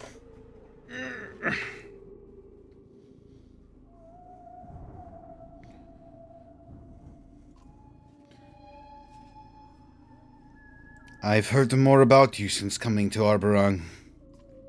Seems these people owe you a great deal. I didn't do it on my own. Close enough, though. I wish I had supported you better at the gates. And I also heard you traveled with a Varl named Ingvar. That seemed like quite a coincidence at first.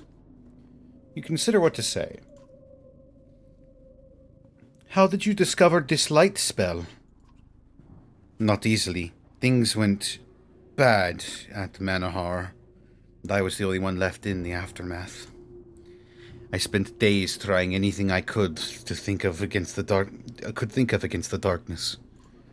I nearly gave up, but what Juno and Ivan must have done, nobody thought it was possible. When you became a Volca, are you all forced to take an oath to be as vague and mysterious as possible? I'm sorry. It would be hard to believe if I told you. Try me. I believe they have pulled down and shattered the black sun that resides within the earth. Okay, I can see your earlier point. You consider what to say. Ingvar, do you know Ivor? He is well known, especially amongst the dredge. They say he once slew a sunder called Reyes, who carried Bellower's child. Ruin was Reyes' sister. It is my belief that Ruin probably came to Arborang hoping to find Ingvar.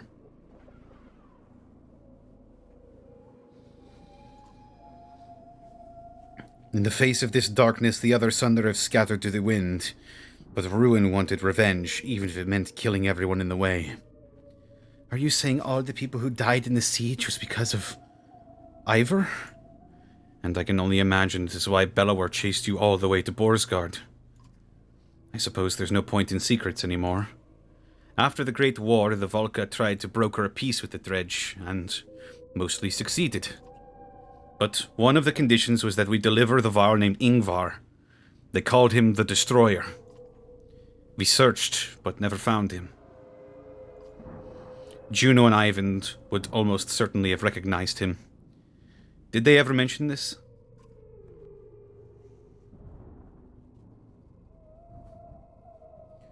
Did they?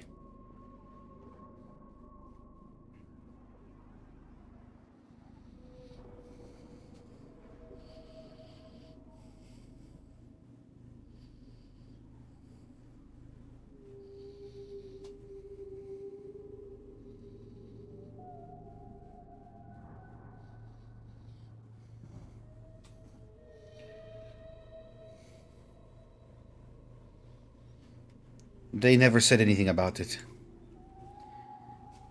And then they just happened to take Ivor with them to the White Tower. That is concerning. I just wish I knew their intentions. You trust your friend Ivor completely? More than completely. Then you were right to let him go, and that itself gives me hope. You consider what to say. What is your plan now? To keep this light lit as long as I can. In the early days, the Volca had nearly godlike powers. They spent generations obsessed with immortality. It has become diluted over time, of course. Did you know that the Volca raised the black rock plateau we're standing on? Pulled straight out of the earth. The unnaturally dark rock is the same material the dredge use to make their armor, believe it or not. That was long before I was born. Me, I've learned a few tricks, but all I can do is share the same blind hope that if we just hold out, well, maybe this will be more of use to you than me. The Volca retrieves an item from the folds of her cloak and hands it to you. The Clasp of Keen. How long do you think we have left? Not long now. Make the most of your time. You consider what to say. I'll let you focus. I only wish I could have done more.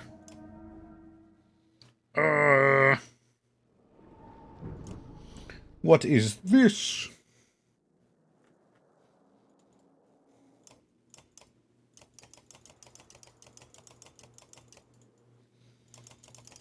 The Clasp of Kine?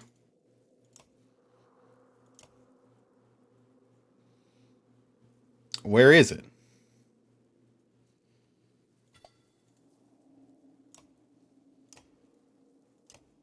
Oh.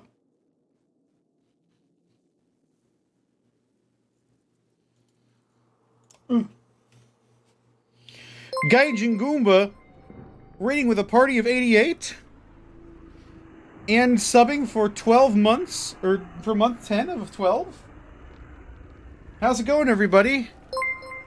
I'm Distortion Devil, as if you couldn't tell already. Nobody expects the Shinobi Inquisition? Oh yeah? Well, nobody expects the Yellow Team. You worship me, immortal?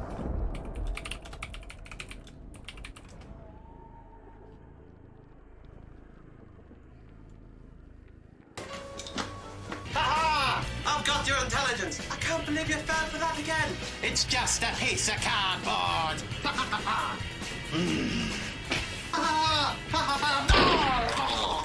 Crazy! Nobody expects the Yellow Team.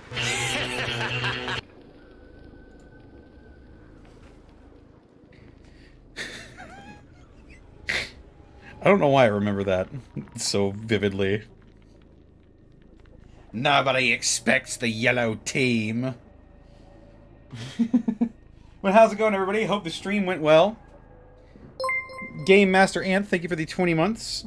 Almost forgot about this. Too busy with a puzzle I kickstarted. Ooh. We are in the last stretch of Banner Saga 3. So if you're at all planning on playing this game, might be best to either look through my VODs or pick it up yourself. It's just a piece of cardboard. Nobody expects the Yellow Team.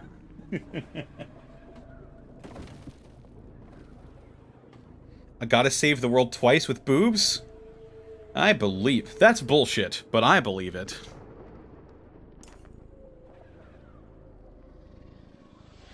The Warped have not been able to scale the Black Wall since coming here a day ago. Many want to take full advantage of the respite, others call it folly. Keeping a full watch now means forcing fatigued and wounded survivors to take turns. Some haven't slept in days.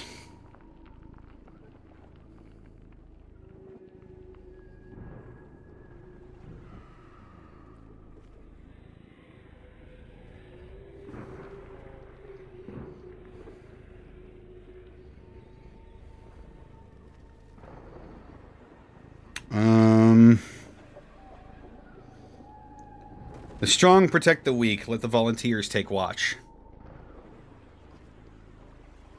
Unfair, some say. Life's unfair, reply others. Stress is starting to seep into every decision. Nobody comes away happy, but enough capable men and women volunteer, and the dreaming face of a sleeping child convinces you that it was the right decision.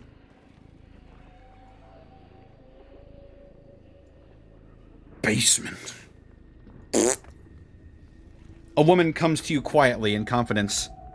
Saw a whole bunch of fools, she confides. drunk as boiled owls, laughing it up down there. Some of the men have snuck downstairs to take advantage of the dwindling mead. Join us, Hunter, they chortle. When you go to look for yourself. Can't take it with you. Maybe they have a point. On the other hand, these supplies could have been stretched out for days. You spy Trigvi amongst them and slap a cup from his hand. It rattles to the floor as you watch it continue to bounce as if on its own until the whole room rumbles and shakes. Flagstone bursts around your feet and the warped claw their way from underneath. Terror drags the sluggards to their feet. This must be what the warped have been up to this entire time. Fine! Slurs a man, pulling down a barrel onto the warped and knocking it back below. Fine, all of them!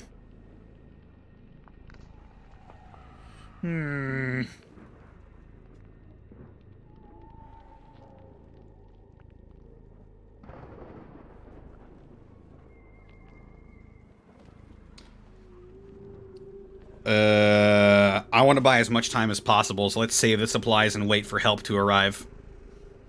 Leave the meat alone, you shout angrily, pushing a man up the stairs. And send some real help if you're going to be useless. Quickly! More warped drag themselves up into the basement. An eternity later, backup comes clomping down the stairs. What took so long? You shout. It's not just up here. It's not just here, Aleo replies. They're coming up all over the plateau. Amongst the warped dredge rises the twisted wreckage of what must be a sunder. Just its presence makes your skin crawl and your instincts scream. Flee. But where? Send them back to the dirt! You shite and you shite? You shout in spite of yourself.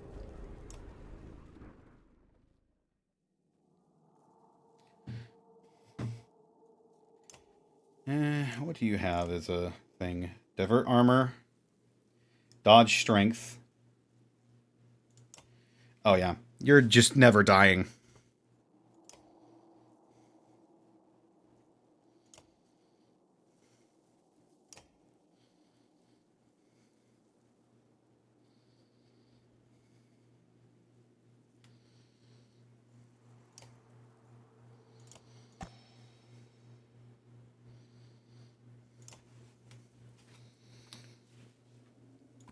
Getting you out of there.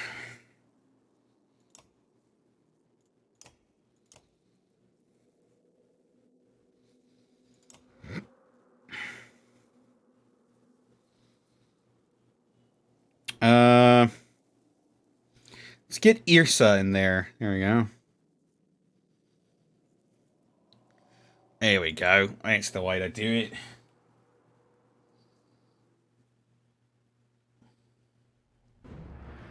I know you're a Sunder Slayer, but that's more like a side job. Oh my god. What is that? A Sunder? A warped Sunder. Fight or we're all doomed.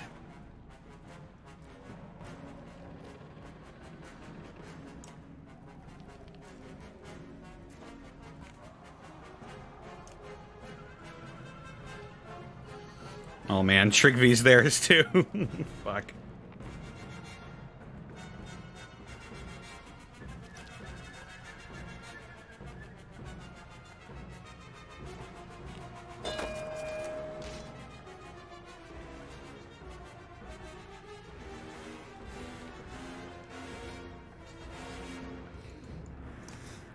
Go, Skathok!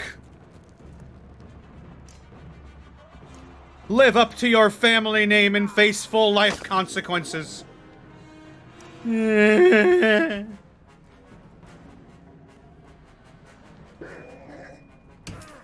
Lol.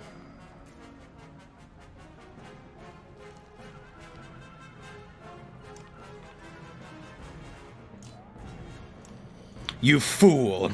You've fallen right into my trap.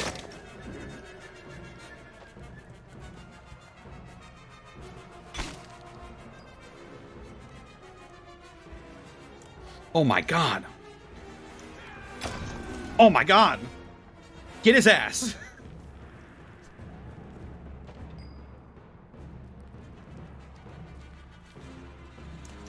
I'm the better Sunder now. Woo! Double blind.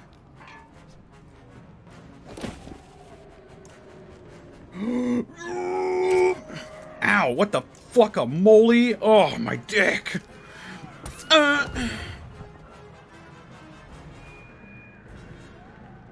bear!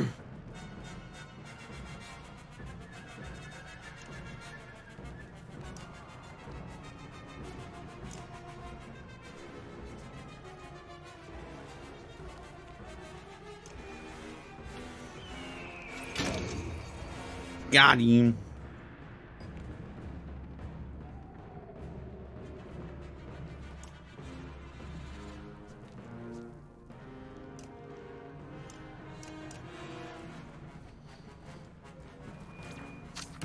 Oh!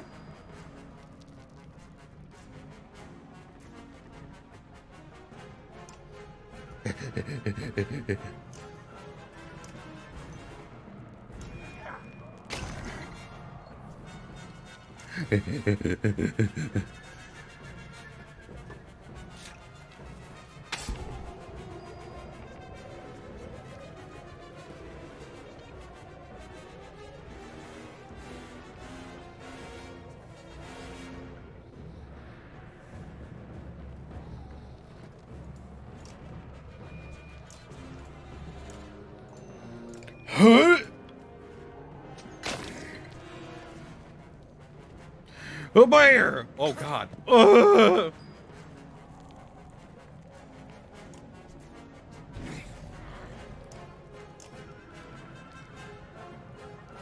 For God's sake, summon reinforcements!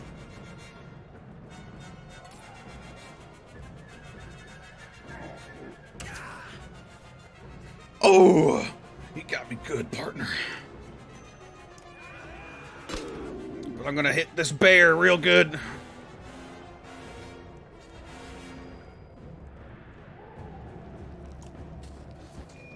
Ha! You fool.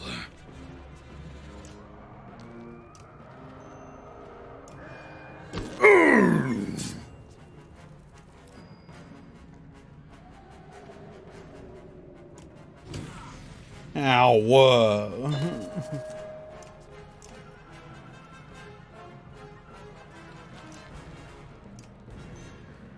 Did.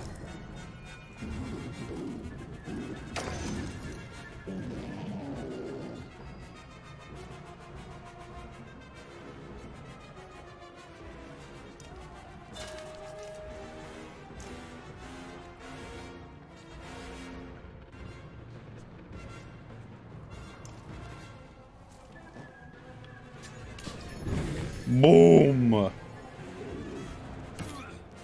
Oh no, not random man.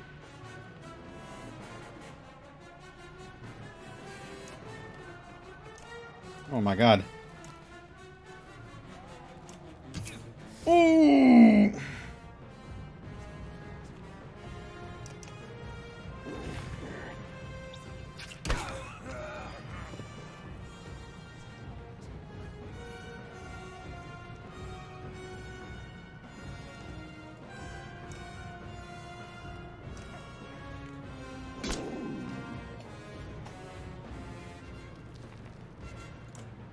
Gotta protect the let.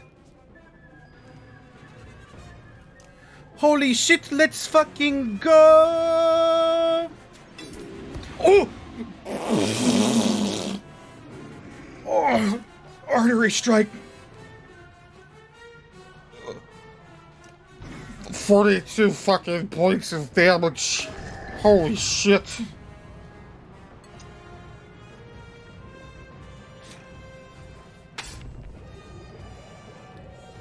Thunder Slayer in fucking deed. Lol. Ow!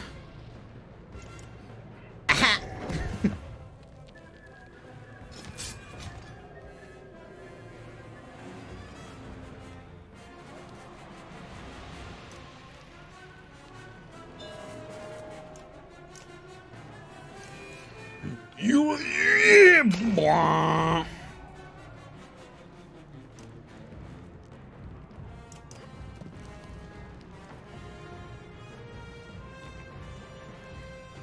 Go, Skathok! Your time is now!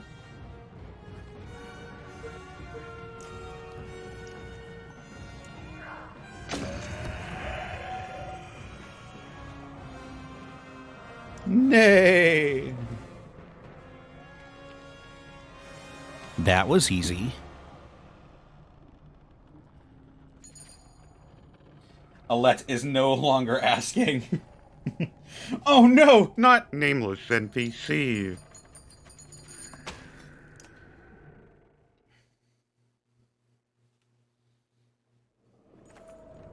The basement is dark and silent once again, and the survivors hustle to seal and cover the holes. You're suddenly glad you saved the mead because you could use a drink right now. Someone is telling Zephyr that only half the menders survived. 4 days. That got us 4 days. Okay.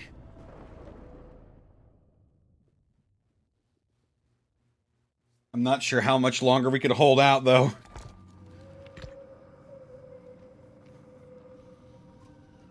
So these cliffs were homes for the dredge.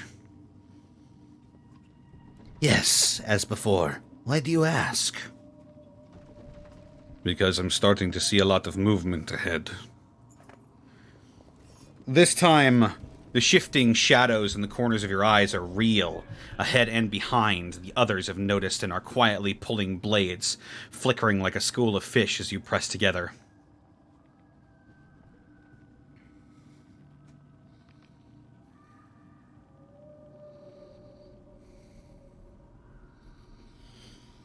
There are warped everywhere ahead, clustered together to slow your progress, and more dot the horizon. We're so close, says Volgard, and you know his frustration.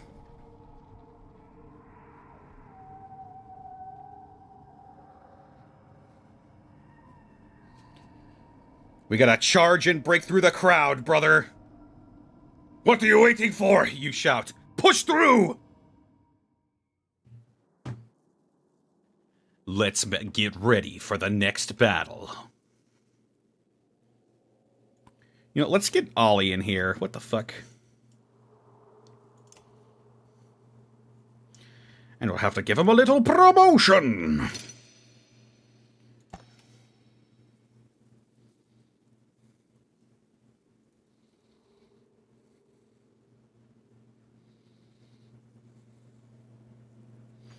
Ollie Bloodletter.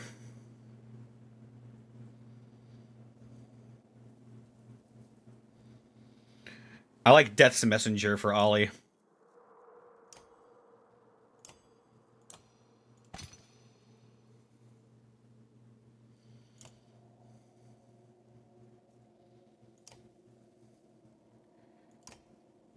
Apostate.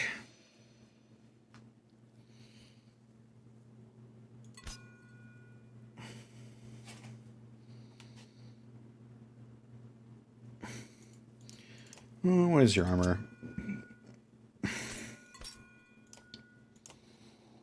That's not what I actually want, though.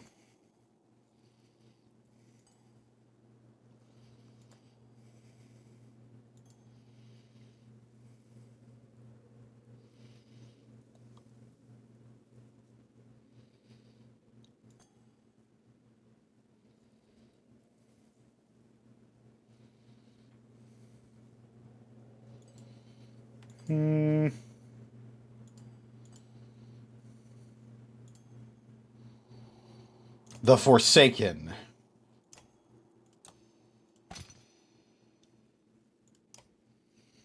Spar? Spar, you've more than earned it.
Here we go. Spar Bloodletter.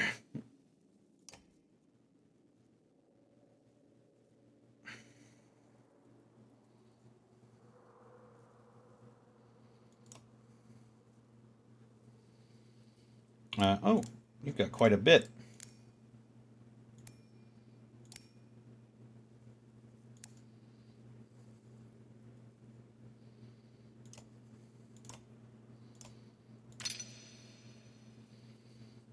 Hmm.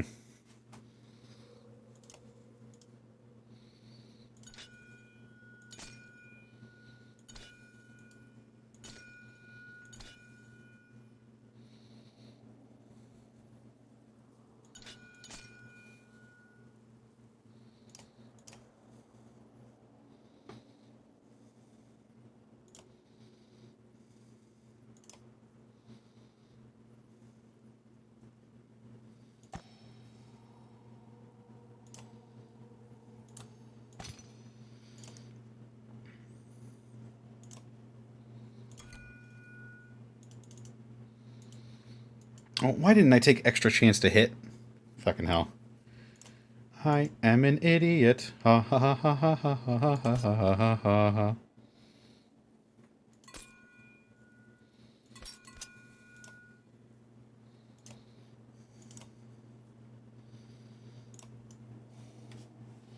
Is there an NPC sheet for a Way of Emptiness monk?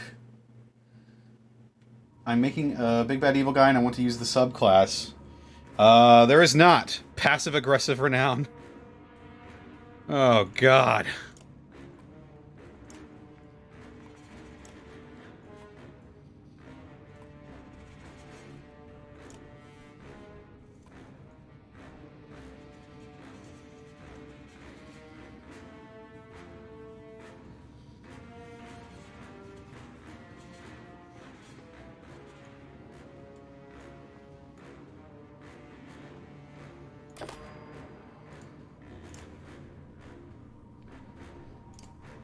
Well, oh, I thought I could summon a bear. Oh, shit.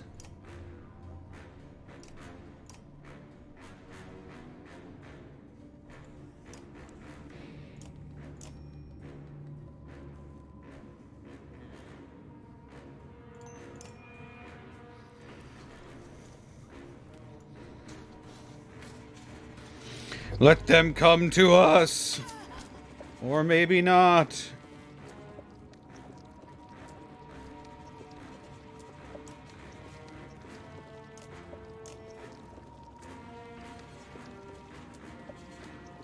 Axe Storm!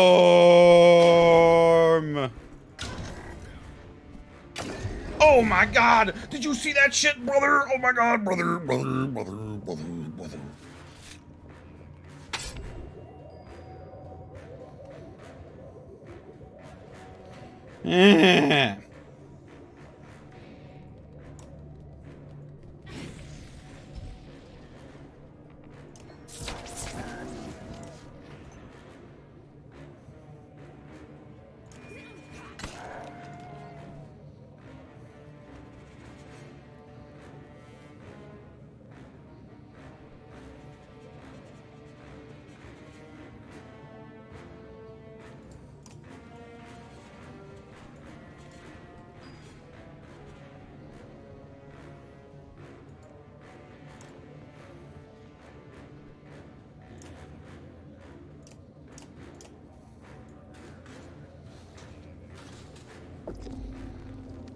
Eh. Ah, how dare you!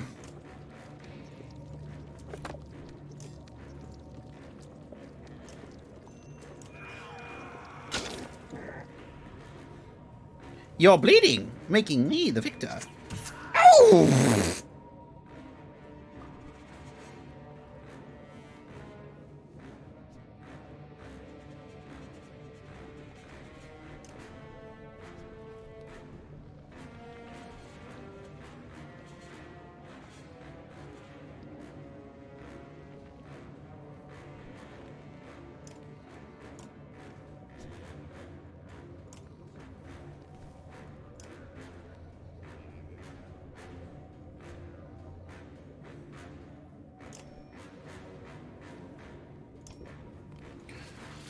taking umbrage, brother.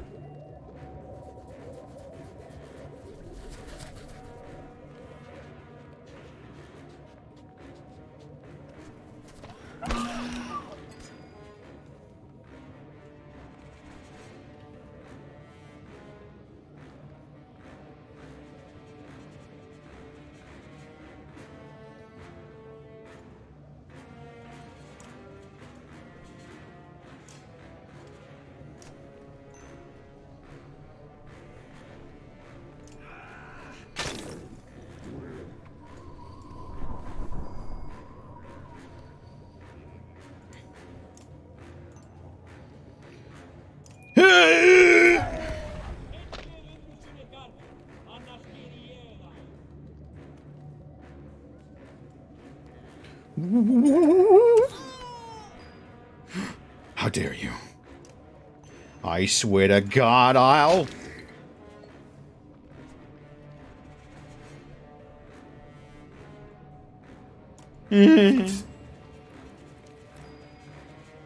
Oh my God, 27!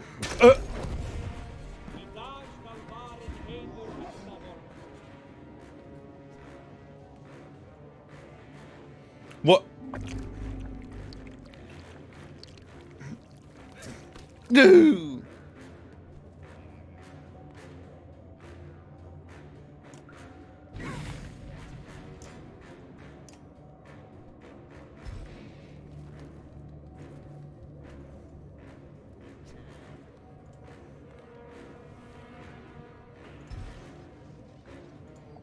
Yeah, whatever.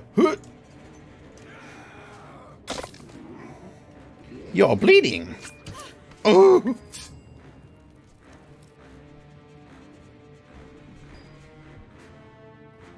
Yeah.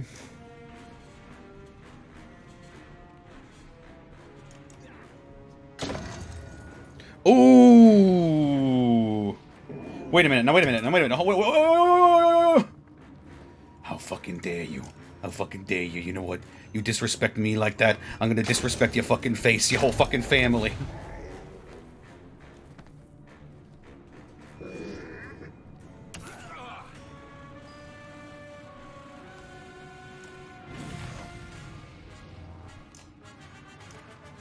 Do you freaking fricks not realize that your actions have consequences? Oh. Ooh!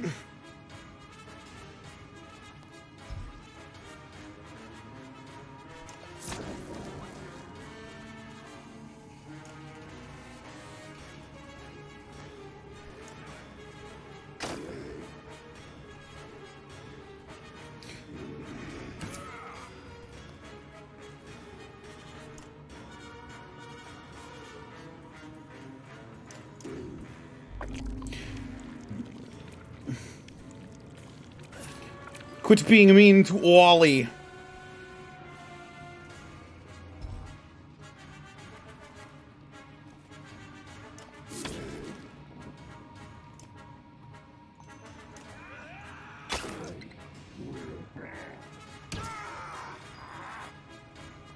Quit being mean to Ollie. He is a very special boy. And you will not continue to disrespect him like you have been doing. Oh, fuck.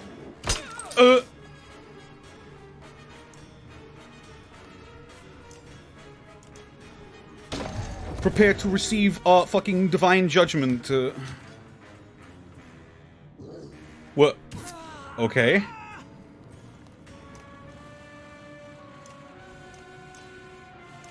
That is cool as well, but also consider die. You just stay right the fuck there.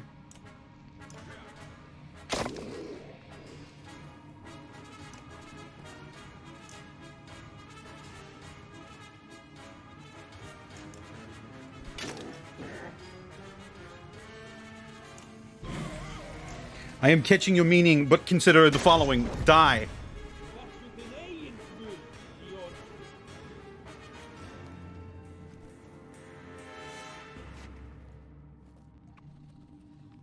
foe lying dead at your feet. Passive-aggressive, use items and heroic titles against the thing, and all 8 temporary resolve is ready for a promotion. Promotion! Also fucking perish. The warped are becoming more relentless. Seems to be more and more of them, Spar gripes, rubbing his sore shoulders. You nod. Must mean we're getting close. 2 days.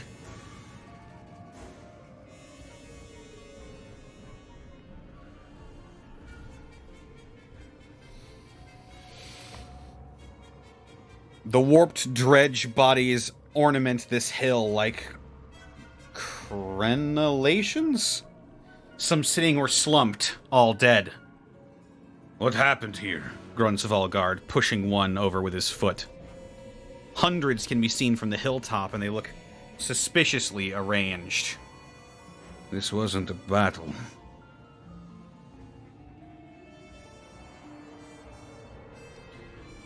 Volgar continues, noting the same. Juno and Ivan have nothing to add. Wait. What if this is a warning of some kind? For something ahead, suggests Ditch.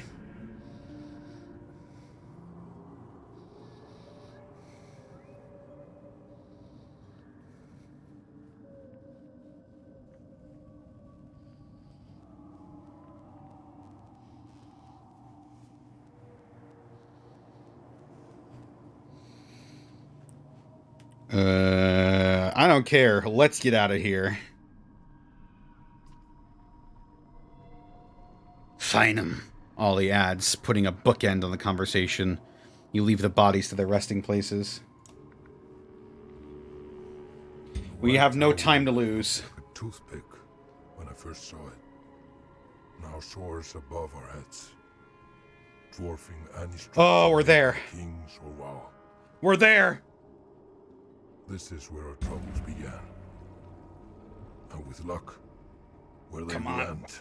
Come on, just gotta... In the back of your mind, you always knew it was coming. A fearsome figure stands before the White Tower, before a crowd of warped terrors. Almost started to worry you wouldn't make it. Bulwark growls. Knew I'd see your smiling faces again. I wasn't expecting the serpent myself. The serpent carved a path for me straight to this place. You remember the quakes near the cliffs and put the pieces together. It must be getting pretty desperate if it brought you here to deal with us. On the contrary, seems like a great idea to me. Go ahead and try some mind tricks. See what rage really looks like. This is the last chance for reason, Bulwark. Your ravens can survive this. They're not mine anymore, witch. You know, I saw this place in my dreams. So this is where the Volca did all their dirty deeds. Stole your powers. Never thought I'd end up taking the Dredge's side.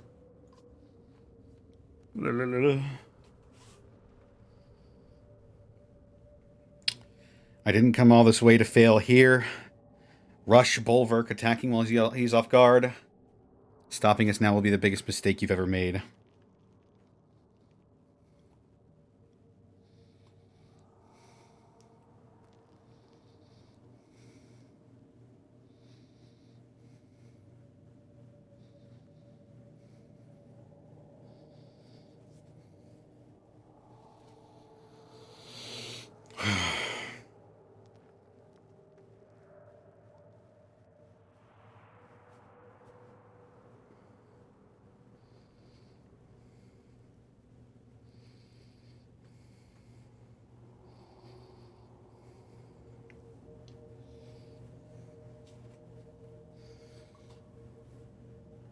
What do you think, chat?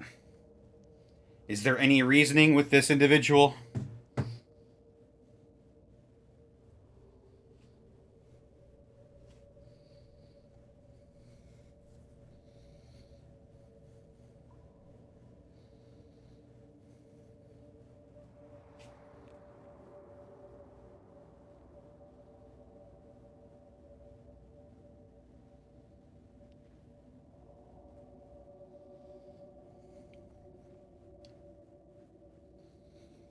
He's a man without a cause to live for.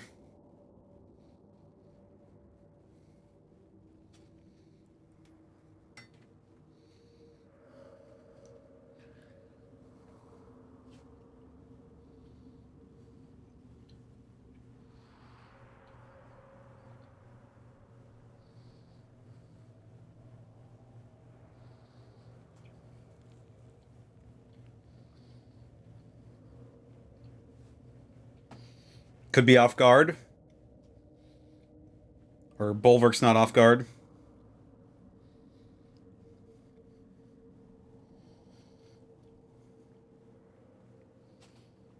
I'm gonna risk it. I'm gonna charge him. You lunge, your weapon arcing toward Bulwark with the momentum. Oh shit.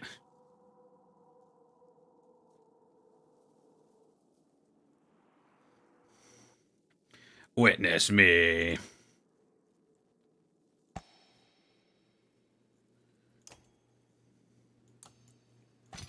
Oh, Ollie.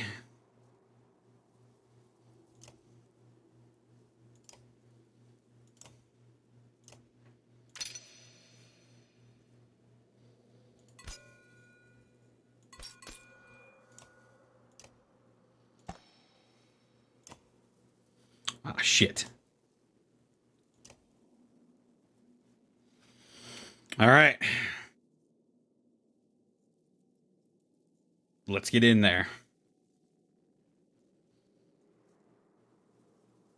Actually, you know what? I'm gonna take Alfred with us for this one.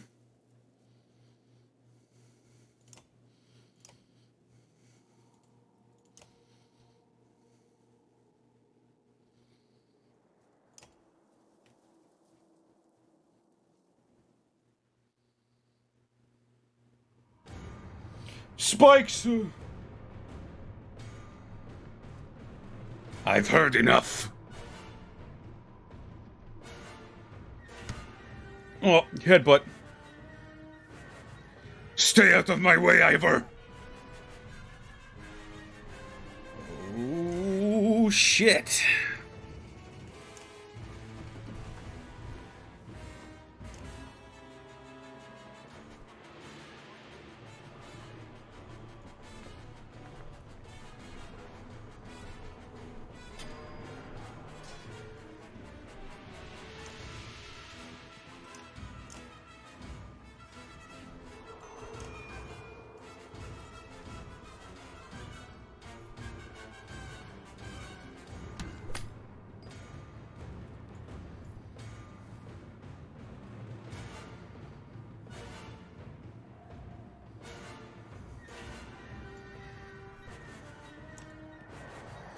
Bulwark!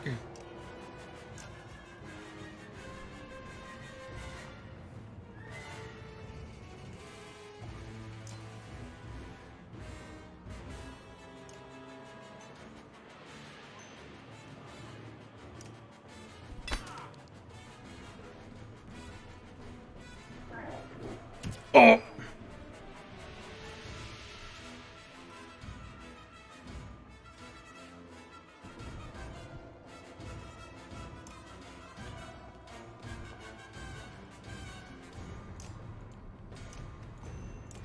Beepity peepity pee.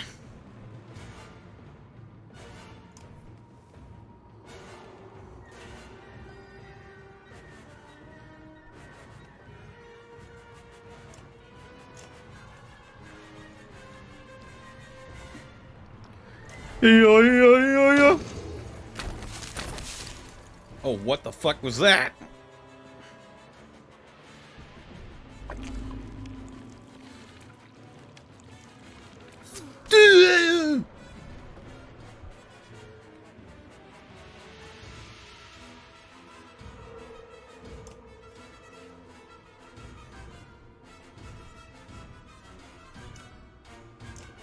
Insult Bulwark.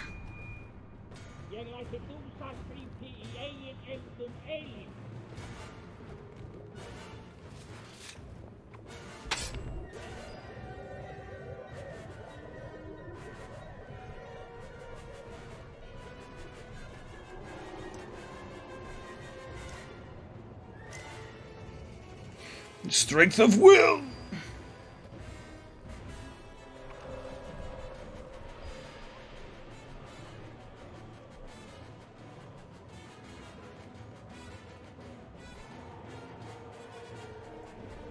Go.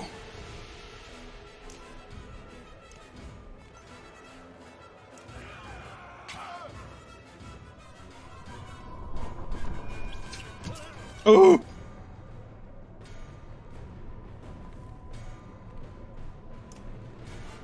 I'm sorry, Bulwark. But... I'm sorry, little one.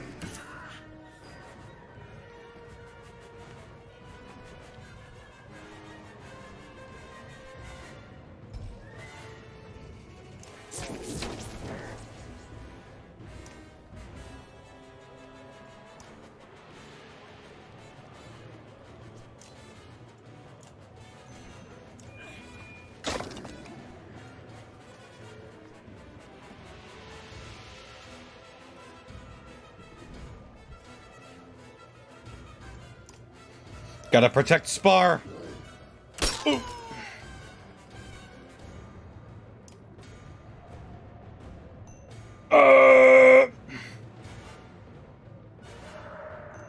To be safe.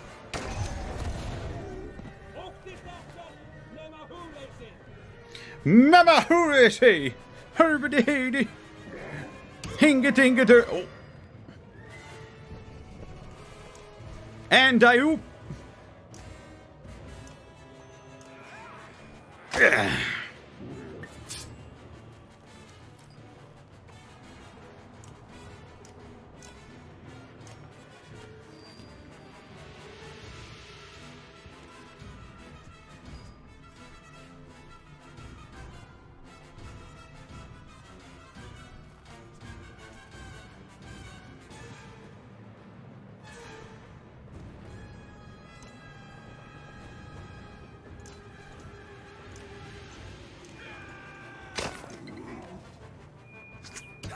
Oh.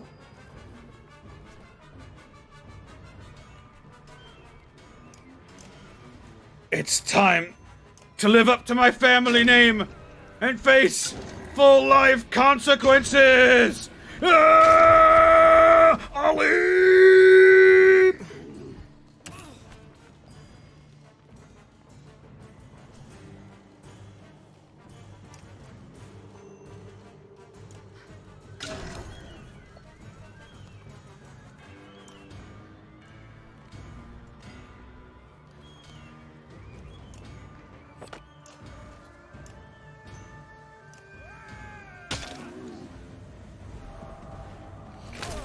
Oh god! Ditch is fucking dead.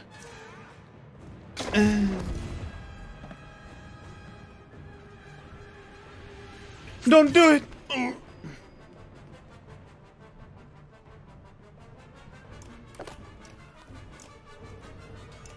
Heal the Ollie!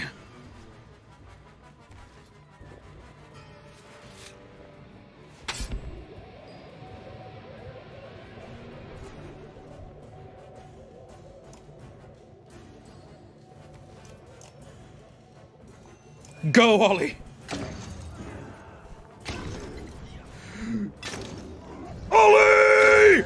To the fucking rescue, let's go! Ow!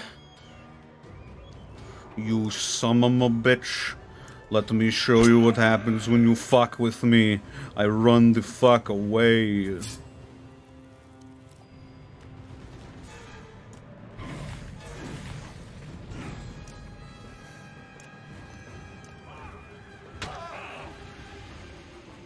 Don't do it.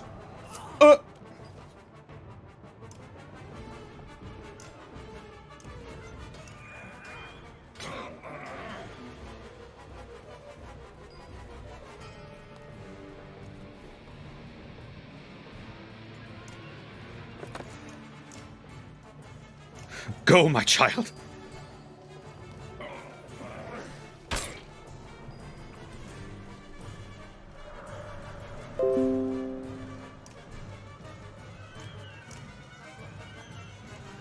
Go Ah, well. There goes that.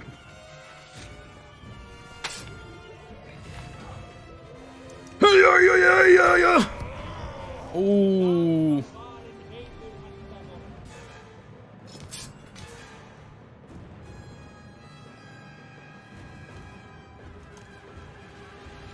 Get his ass, Spar.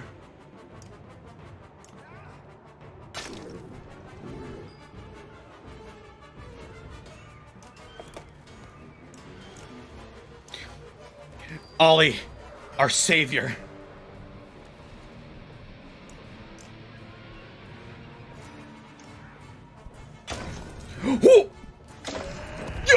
Oh my god.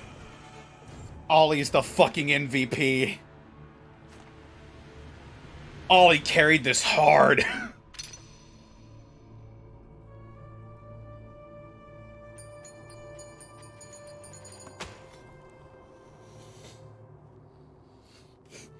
Someone's got to make a meme where it's Jeb wins, but it's Ollie. Ollie wins. You drunk son of a bitch.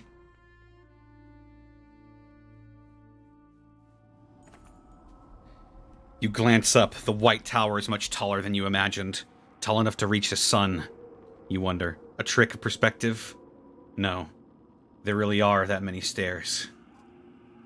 Bulwark doesn't look right. Still as he is, but he doesn't rise again. Ravens stare, wearing a wide range of emotions on their faces. You've no time to gape yourself. You drag Ivan toward the tower, where the stairs spiral upward beyond sight, and you take the first of many, many steps. Chapter 22. Only we few remember it now.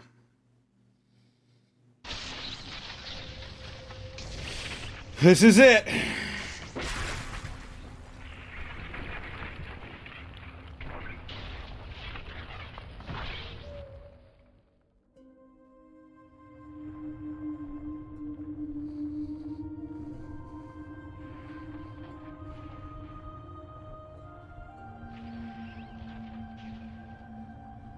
Quickly.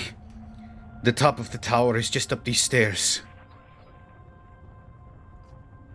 This is crazy. I still can't believe that's an actual sun. And you're really going to put it back in the sky somehow. Ivan will. Juno, there has to be some other way. I can't. You can. We've come this far. Wait, Juno, wait! If this is really happening now, give me a moment. Juno and Ivan embrace one final time. Ivan whispers something only meant for her, and then you are forced to move on.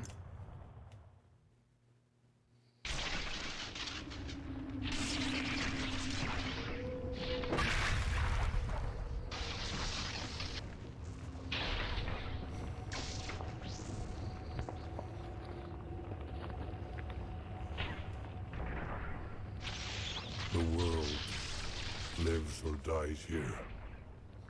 This is it.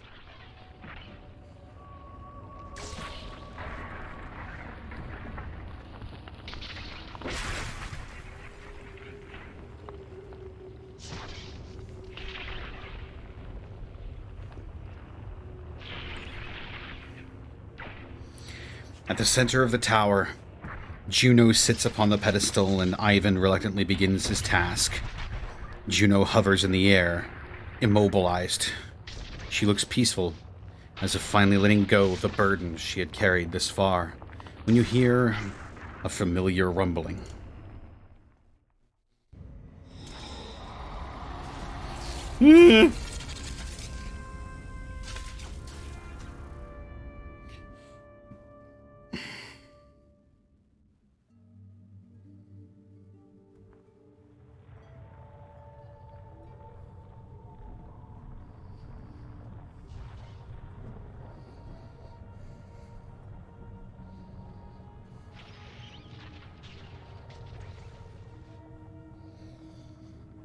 The serpent raises its tattered head to the tower top. It speaks in an ancient tongue, as before.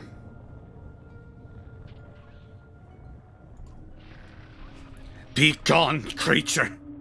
You don't even have the strength to crush this tower anymore!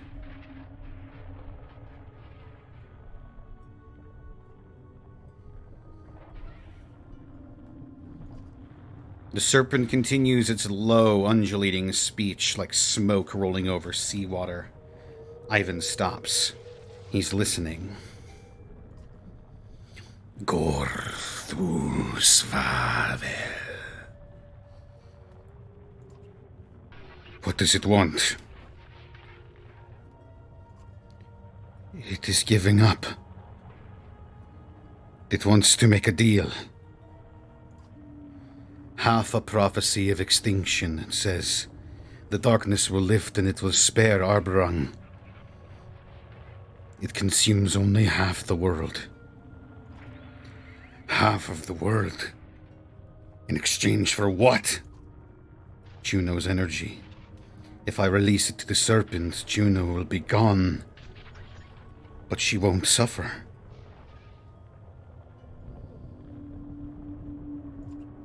You can tell Ivan is seriously considering it.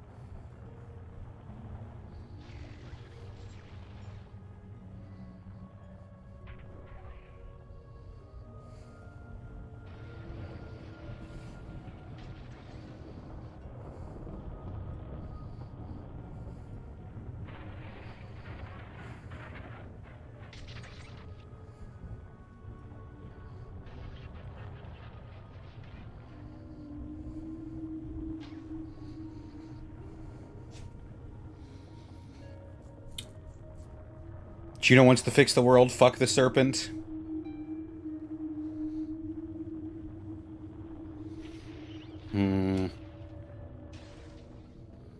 What would Wolfgang do?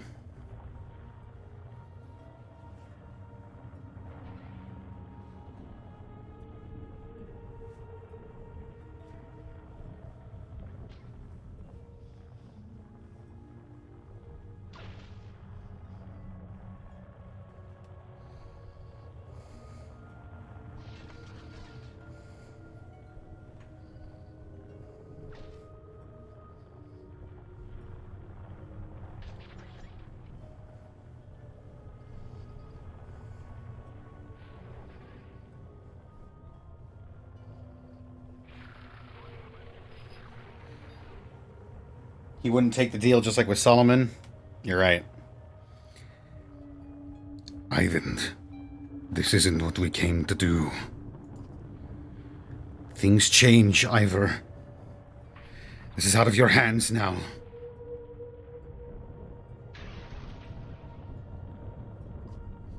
Tell me why.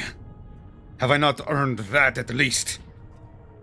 Ivan returns his attention to you with frustration on his face. Behind him, the serpent rattles in resentment at being ignored. Why? Because Juno does not deserve this. Don't you understand what is happening here? How could I? It's been nothing but lies and secrets since we first met. What choice did we have? Try to imagine if I told you the truth when we met. It was hard enough convincing anyone to listen in the first place. Back in Sigerholm, when I begged you to wait for Juno, how long did you wait? Would you have been so quick to abandon Rook or Alette? After all I did in Einartoft to save the Varl from extinction. If you knew the truth, you'd have drowned me in that lake yourself. I couldn't even trust you to save yourselves.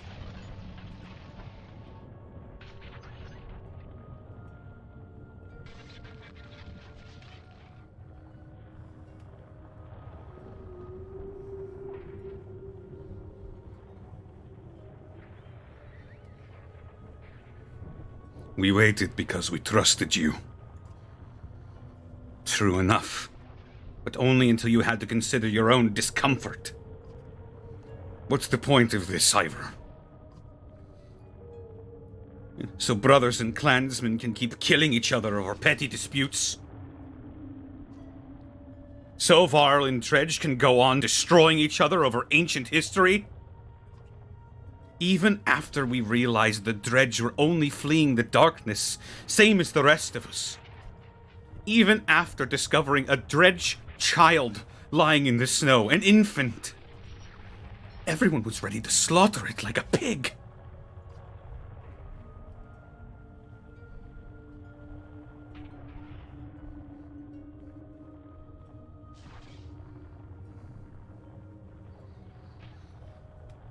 And yet, the Dredge child lives on, even now. So maybe one in thousands is spared. Is this really what you want to argue right now? Look, you've made good points, but try to put yourself in my position. Asked to weigh the fate of the world against their loved ones. Would anyone choose the world? The serpent slithers anxiously.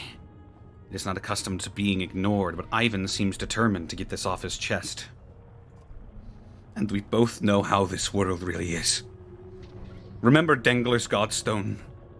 That old woman lies to our faces about who attacked who. Then she mocks us for not butchering that stone hurler on sight. And even with the truth laid so bare before us, there is a debate. How can we hope to overcome that kind of spite and ignorance, that hatred?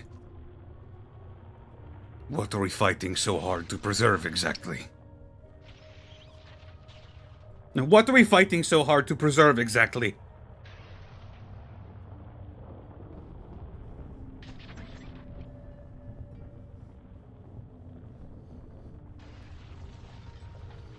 I will continue to hope.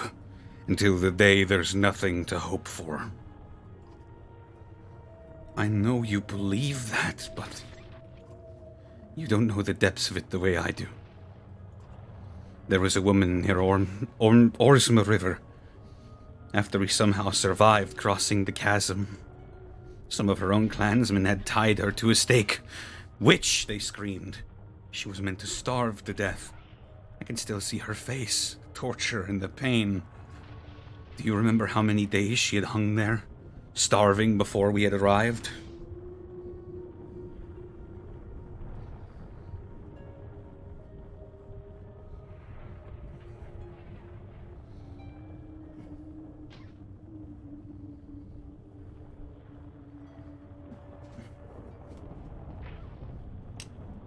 "3 days. So they told us. Maybe those men lied. Or if the sun stopped, maybe they miscounted. She had been there at least 7 days already. I could feel her agony in the tapestry. According to their own absurd rules, it proved she wasn't a witch. She would have been freed. She should have been freed. Can you imagine suffering like that for a world that doesn't even remember you? That's what this is about, isn't it? This is about Juno. I'm not trying to make everything about Juno. I just need to believe in what I'm supposed to do. 1 second.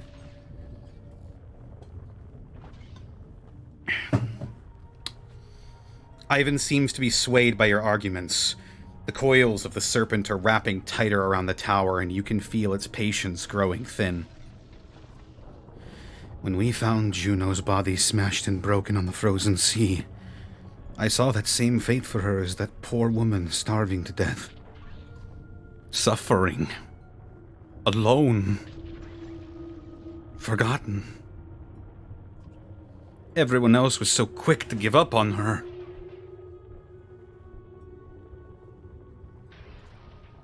I'm grateful that you did not, but that's what you're asking me to do now. I must sound pathetic. I realize it has to be hard to sympathize. But maybe, of all people, you can, Ivor. When you stood against Bellower on the bridge at Einertoff, I finally recognized you. And I know what you had done to Reyes and his child. He followed us both to Borsgard to finish the job. What would you give to have Rook back? Don't make Juno suffer an even worse fate. Please, Ivor. Trust me to find a solution. Ivan turns back to the serpent, his body radiating immense power as he speaks to it again. Alfred gives you a severe look as if to say, he lies. You recall her plan to complete the ritual in place of Ivan. If you're going to do something, it has to be now.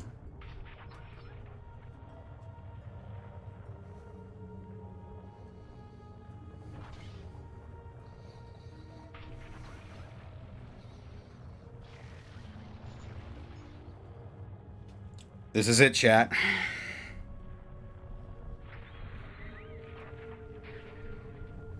Immediately, everybody's saying 3. And I agree. Ivan, this isn't what Juno wanted. Ivan again stops speaking to the servant, but this time he turns to you with sorrow instead of anger. Juno is everything this world deserves. Instead, you got me. I'm so tired, Ivor. Courage. This was the hard part. Forgive me, Juno. I'll love you. Always.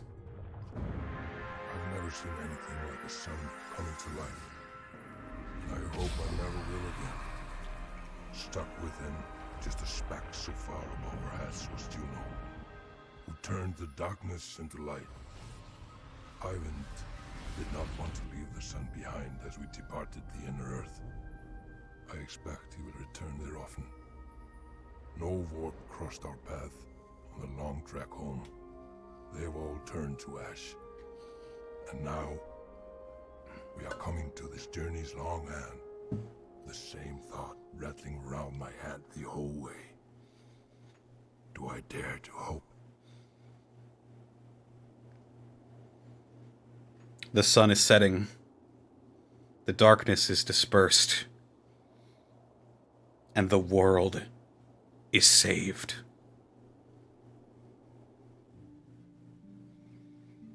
And that was Banner Saga.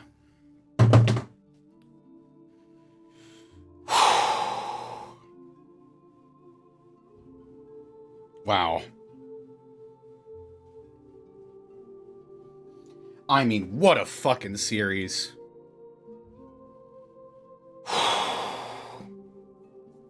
Badass! We got the best ending? Oh shit. There we go. Well, damn. There you go. The ending there kind of looked like desolate, but like, you know, we made all the right choices. We did it.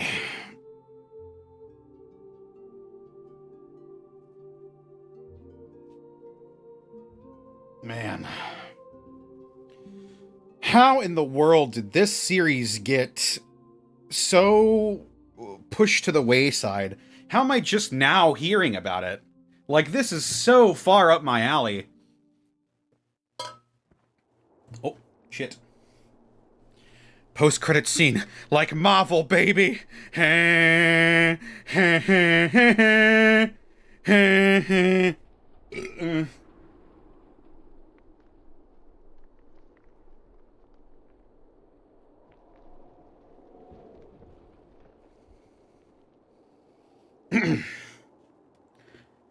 It's almost hard to believe. They really did it. Whatever it is. But the sun's actually moving again. For a long time, things were looking pretty hopeless. The gods are dead. The world turned to dust. And still, we survive.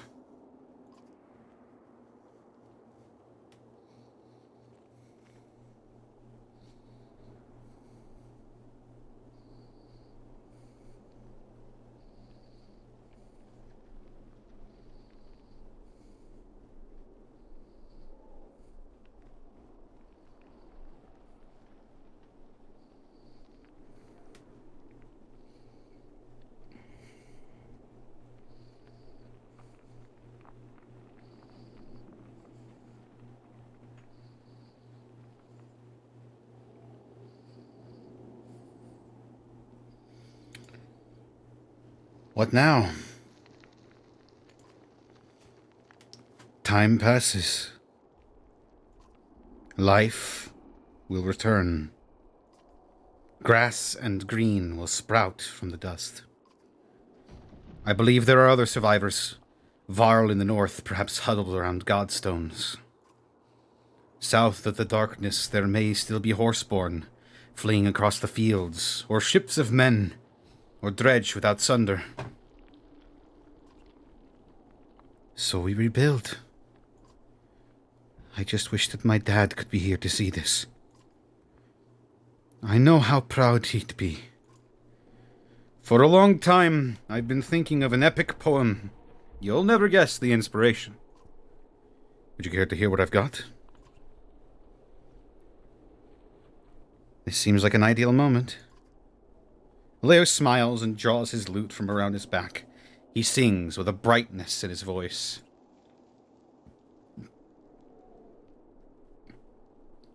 Only the sun has stopped, cut with keen-edged sword. Little did they sleep, lest they not come home. Weary the weight of the sun, of our bones the hills. The slayer and the slain from their homes must all flee, and cast their hone into the air, to speak in all tongues where a foe may lurk. The destined day shall come. The fetters will burst, brothers fight and kinship strain, and in fear quake all. The true hero comes reluctantly, raising high their shining light. Alas, the sea is still dead and wide.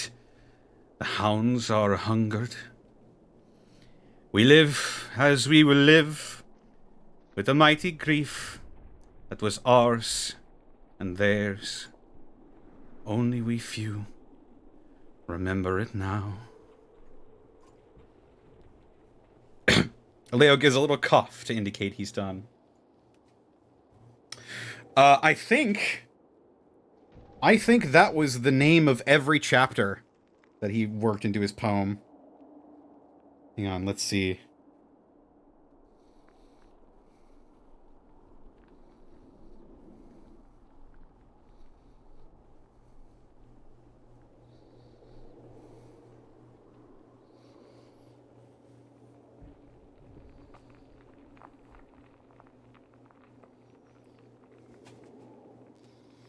Yep. Only the sun is stopped, cut with keen-edged sword. Little did they sleep, lest they not come home. Weary the weight of the sun, of our bones the hills. The slayer and the slain.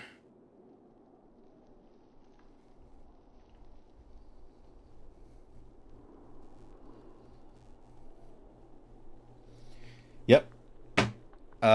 Across all three games, that was the name of every chapter.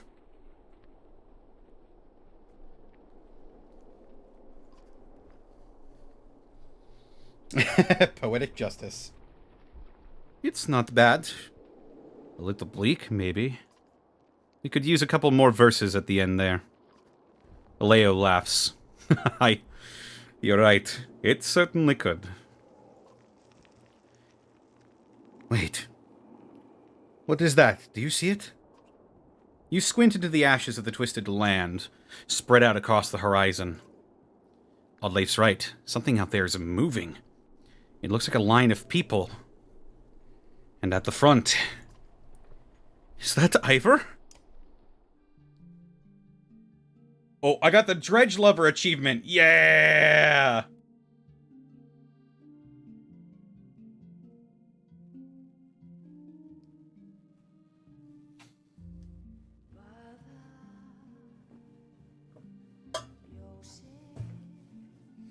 So I just looked it up.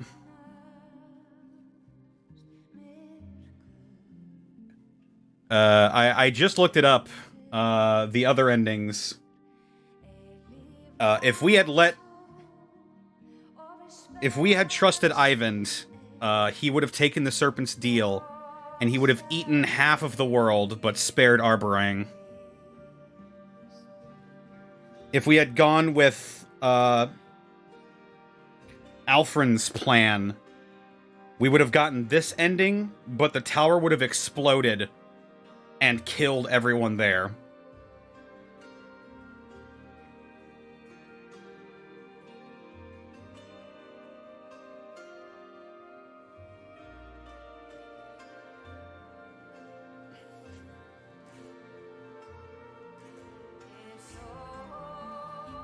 So we did, in fact, get the best ending.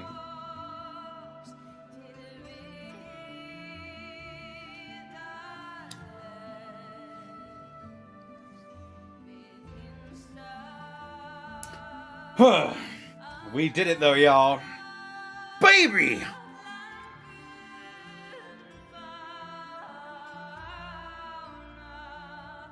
It looks horrifying.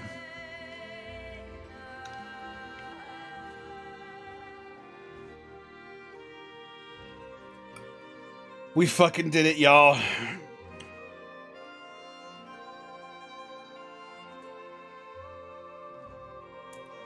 So what's next?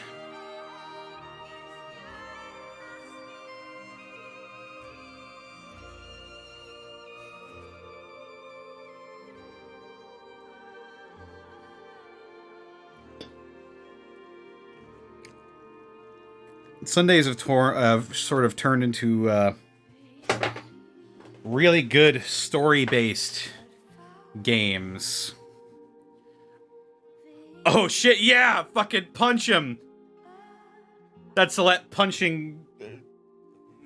I forget his name. Right in his big dumb face. Fuck you, Ruga.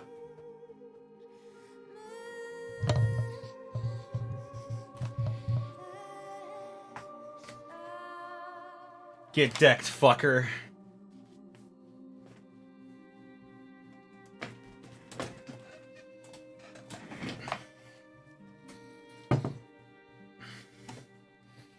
Rugga McTrader Pants.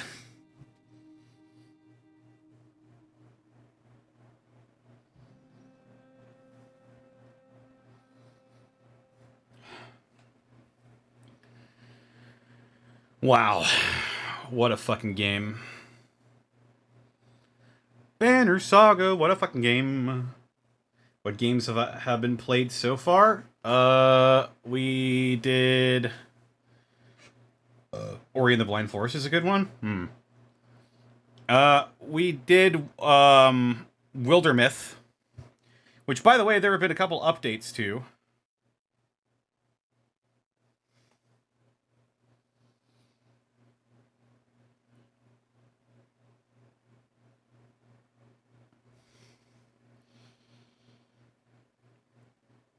Oh, shit.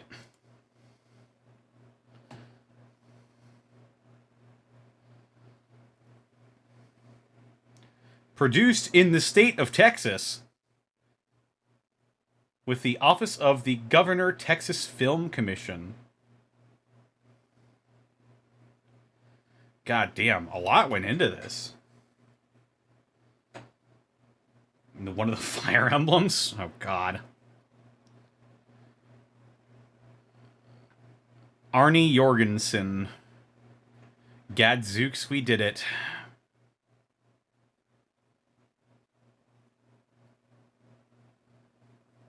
Legends Arceus? Oh, fucking hell. Probably not.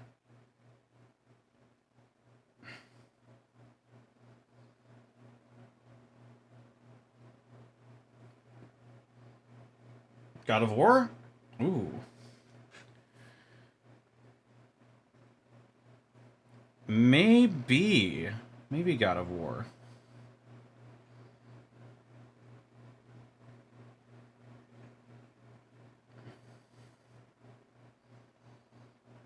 Dad of Boy.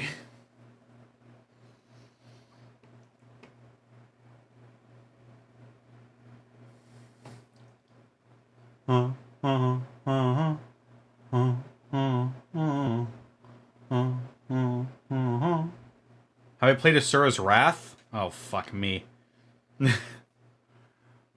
I have not played Asura's Wrath. Oh. It's Juno. It's a Juno Godstone. Whoa. Wait.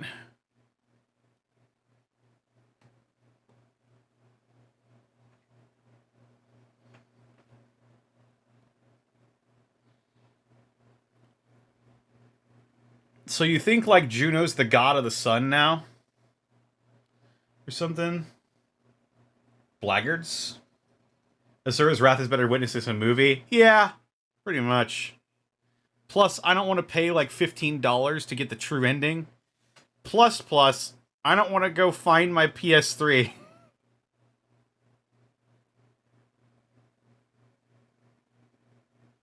Is that Luden and Alette?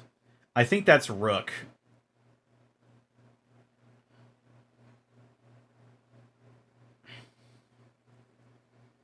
It might be Luden. I don't know. Good fucking look at all of these Kickstarter people. What the fuck? How much money went into this?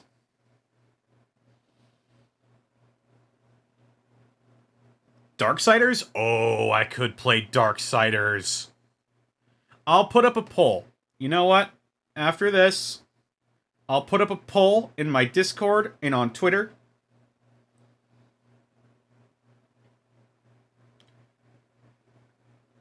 Thank you for experiencing the Banner Saga with us. Man.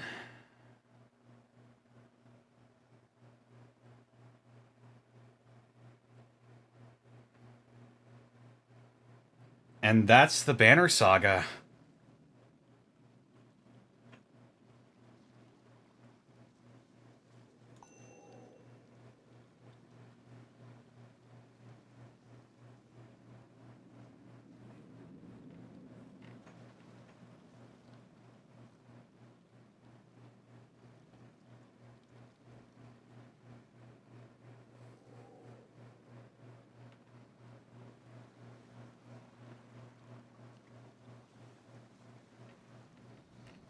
I want to buy, Wait a fucking second.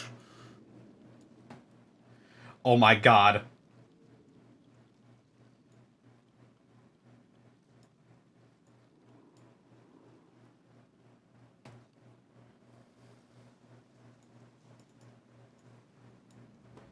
What is this? I need to know.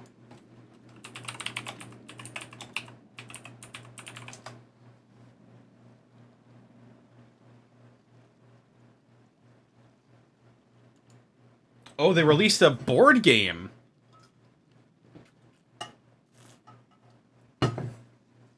In 2016, Banner Saga Warbands. It looks like a war game almost. Oh my god.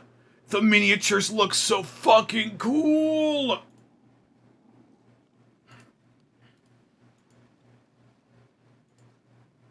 Risk, but with sad Vikings.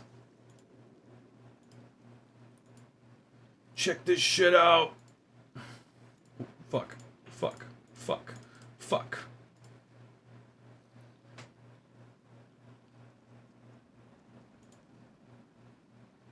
Oh my god.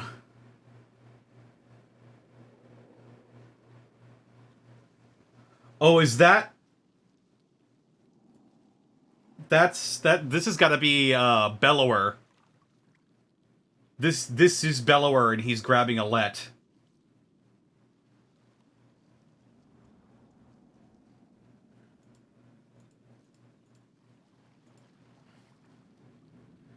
Those are the Godstones?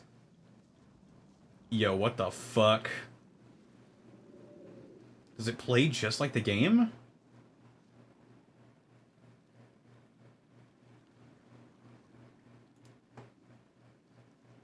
This fucking rocks.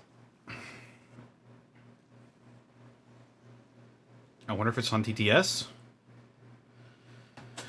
I doubt it. I highly doubt it, but I'm not gonna say...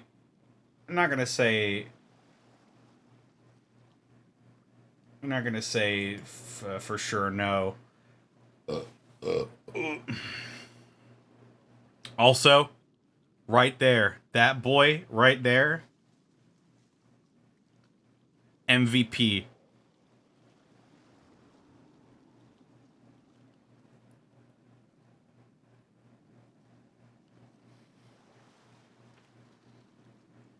Ollie is the fucking star of the show.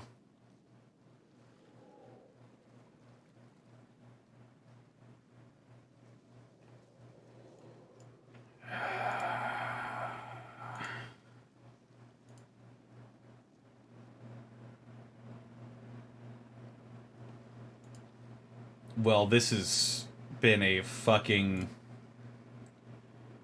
incredible journey. I'm gonna put up a poll with a couple of games to see what I want to play next. And I guess we'll get that figured out. Mr. Perfect, yeah, feel like you came too late. You did. I'm very sorry. We've finished the game.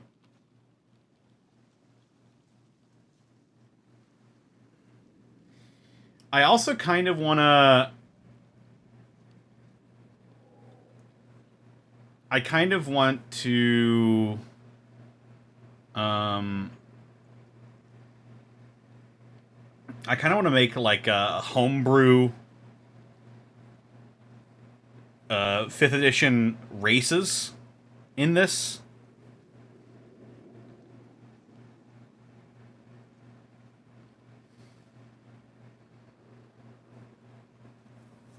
Like a centaur sub race called Horseborn.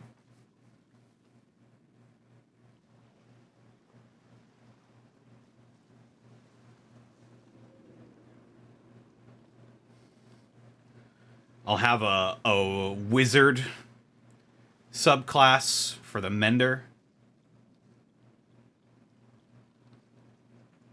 Give me my Stony Boys. Yeah, that was the big one I wanted to get to, is the fucking, the Dredge and the Varl.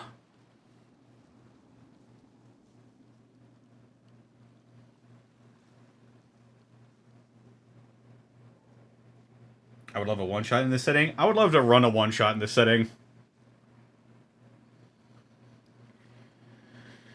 But yeah. Chat, thank you so much for coming with me on this journey. This has been fantastic.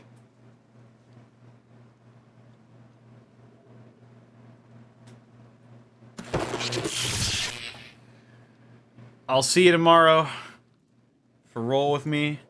And, yeah. Let's see who's online.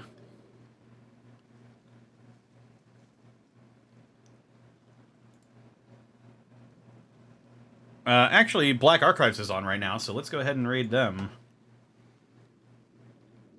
Oh, unless Discount GM guides the raid.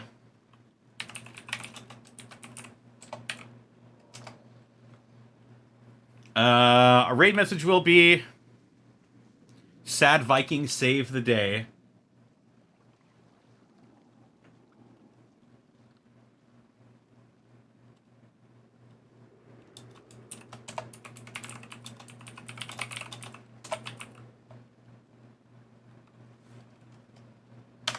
That'll be our raid message. Sad Vikings save the day. See you later, chat, and thank you once again for experiencing this story with me. Catch y'all later.